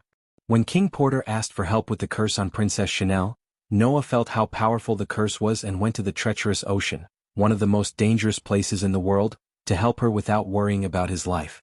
Although Noah returned empty-handed, King Porter wholeheartedly felt grateful toward Noah. No one would have ventured into the treacherous ocean to help the princess. Rowena didn't know what had happened with Princess Chanel. The only thing she knew was that King Porter might have something to help her father. However, Rowena didn't like to see her little brother begging for a measly king. She was on the verge of freezing King Porter to the neck and forcing him to reveal whatever Noah wanted him to. "King Porter," King Bredia opened his mouth. "If you have something to help Ethan, please give what Noah wants." "You know Ethan would do it in a heartbeat," King Bredia said. He was oblivious to the fact that Noah wanted to summon the Dark Lord. Otherwise, King Bredia would have never spoken these words. He still had nightmares of the time Ghost ambushed the engagement gala and threatened to kill Catherine and the baby inside her. "If you want me to beg no." When Noah tried to lower his head, King Porter grabbed his shoulder and shook his head. Once everyone said Princess Chanel couldn't be cured, King Porter felt weak and helpless despite his status as a king. Being a king didn't matter when he couldn't be a good father and save his daughter. At that time, King Porter would have given anything to have a tiny bit of hope to save Chanel, and Noah was the only man who gave him that hope. As long as he lived, Porter couldn't forget the sliver of hope Noah gave him. To be honest, King Porter didn't think he could forgive himself if he stood there and did nothing to help Noah. As a righteous king and a grateful man, he had to give the card the Dark Lord gave him. He just hoped the Dark Lord would accept the summon from the Supreme Guardian. "He gave me this if I want to contact him again," King Porter said after taking a long deep breath. Then he took out the black card with a skull embossed in from his space ring. "Is that..." The moment King Bredia saw the skull, his body shivered. He took a few steps back and almost tripped down on his robes.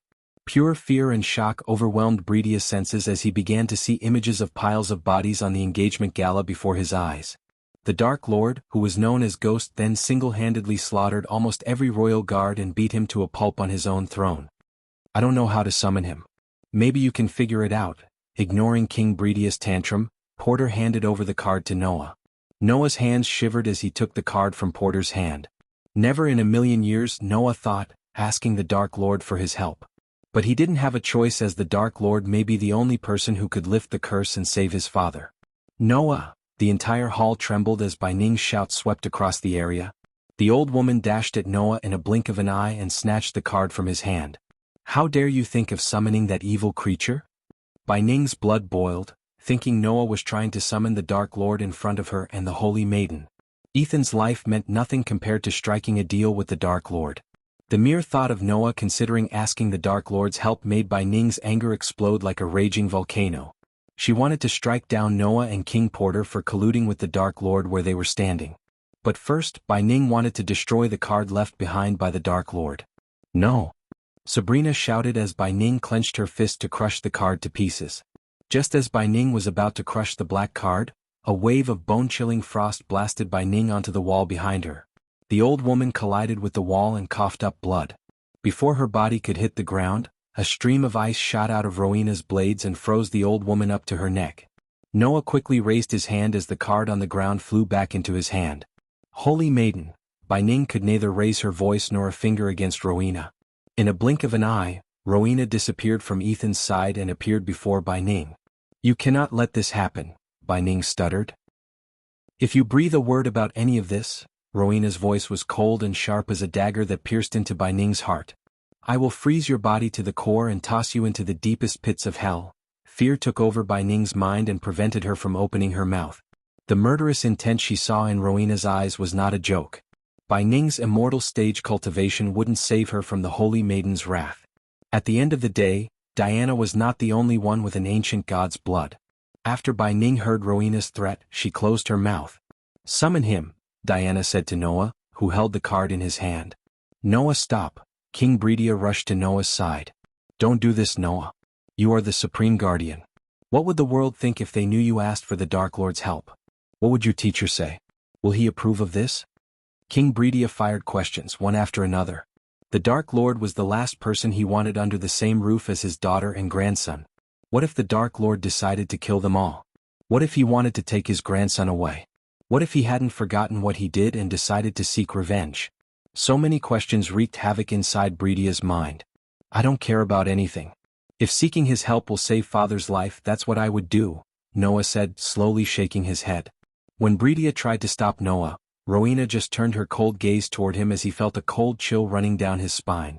Bredia took a step back in utter fear and stood in the corner, watching Noah summon the Dark Lord helplessly. Holding the card in his hand, Noah took a deep breath. He looked around the black card to figure out the way to contact the Dark Lord until he felt a strange tingling in his hand.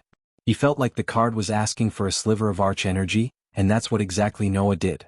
He slowly injected the card with arch energy. For a moment the card remained dormant and then it trembled. Black smoke slowly rose from the skull as the card floated above Noah's hand. Everyone turned their gazes at the card floating in midair. The black smoke permeating from the card slowly formed a mirror before them.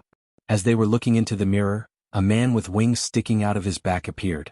His eyes glowed like rubies. The man was dressed like a butler, with his hair neatly combed to the side and wearing black gloves. When he saw Noah, a strange smile formed on his handsome face instead of shock. Supreme Guardian Noah. What a pleasant surprise. It's my pleasure to meet you at last. The butler's voice sounded crisp and clear as he lowered his head. But his bow indicated amusement instead of respect. Even though Noah didn't see the man in person, he could feel the overwhelming power radiating from him. According to Noah's spies, the Dark Lord had a personal butler. They described him as the butler with demon wings. Judging by the look of the man before him, Noah realized he must be the butler they informed him about. I need to speak with Ghost, Noah bluntly said. I can see King Porter Forbes behind you. King Porter's mouth dried in fear as he saw the butler smiling at him. Rowena and Diana came to Noah's side and stood behind him. You must be the Holy Maiden and Lady Diana Winston. I am honored to meet you, my ladies. The butler bowed slightly as Rowena creased her brows. Call your master demon, Rowena coldly said. The demon smiled, slightly surprised to see Rowena identifies his race accurately. Besides, she didn't seem shocked to see a demon in person, unlike Bai Ning who had sweat beads forming on her forehead. Forgive me for being blunt, my lady. But how do you expect the Dark Lord to answer your call when the clans you are in have sworn to kill him? The demon butler asked Rowena. I saved his life once.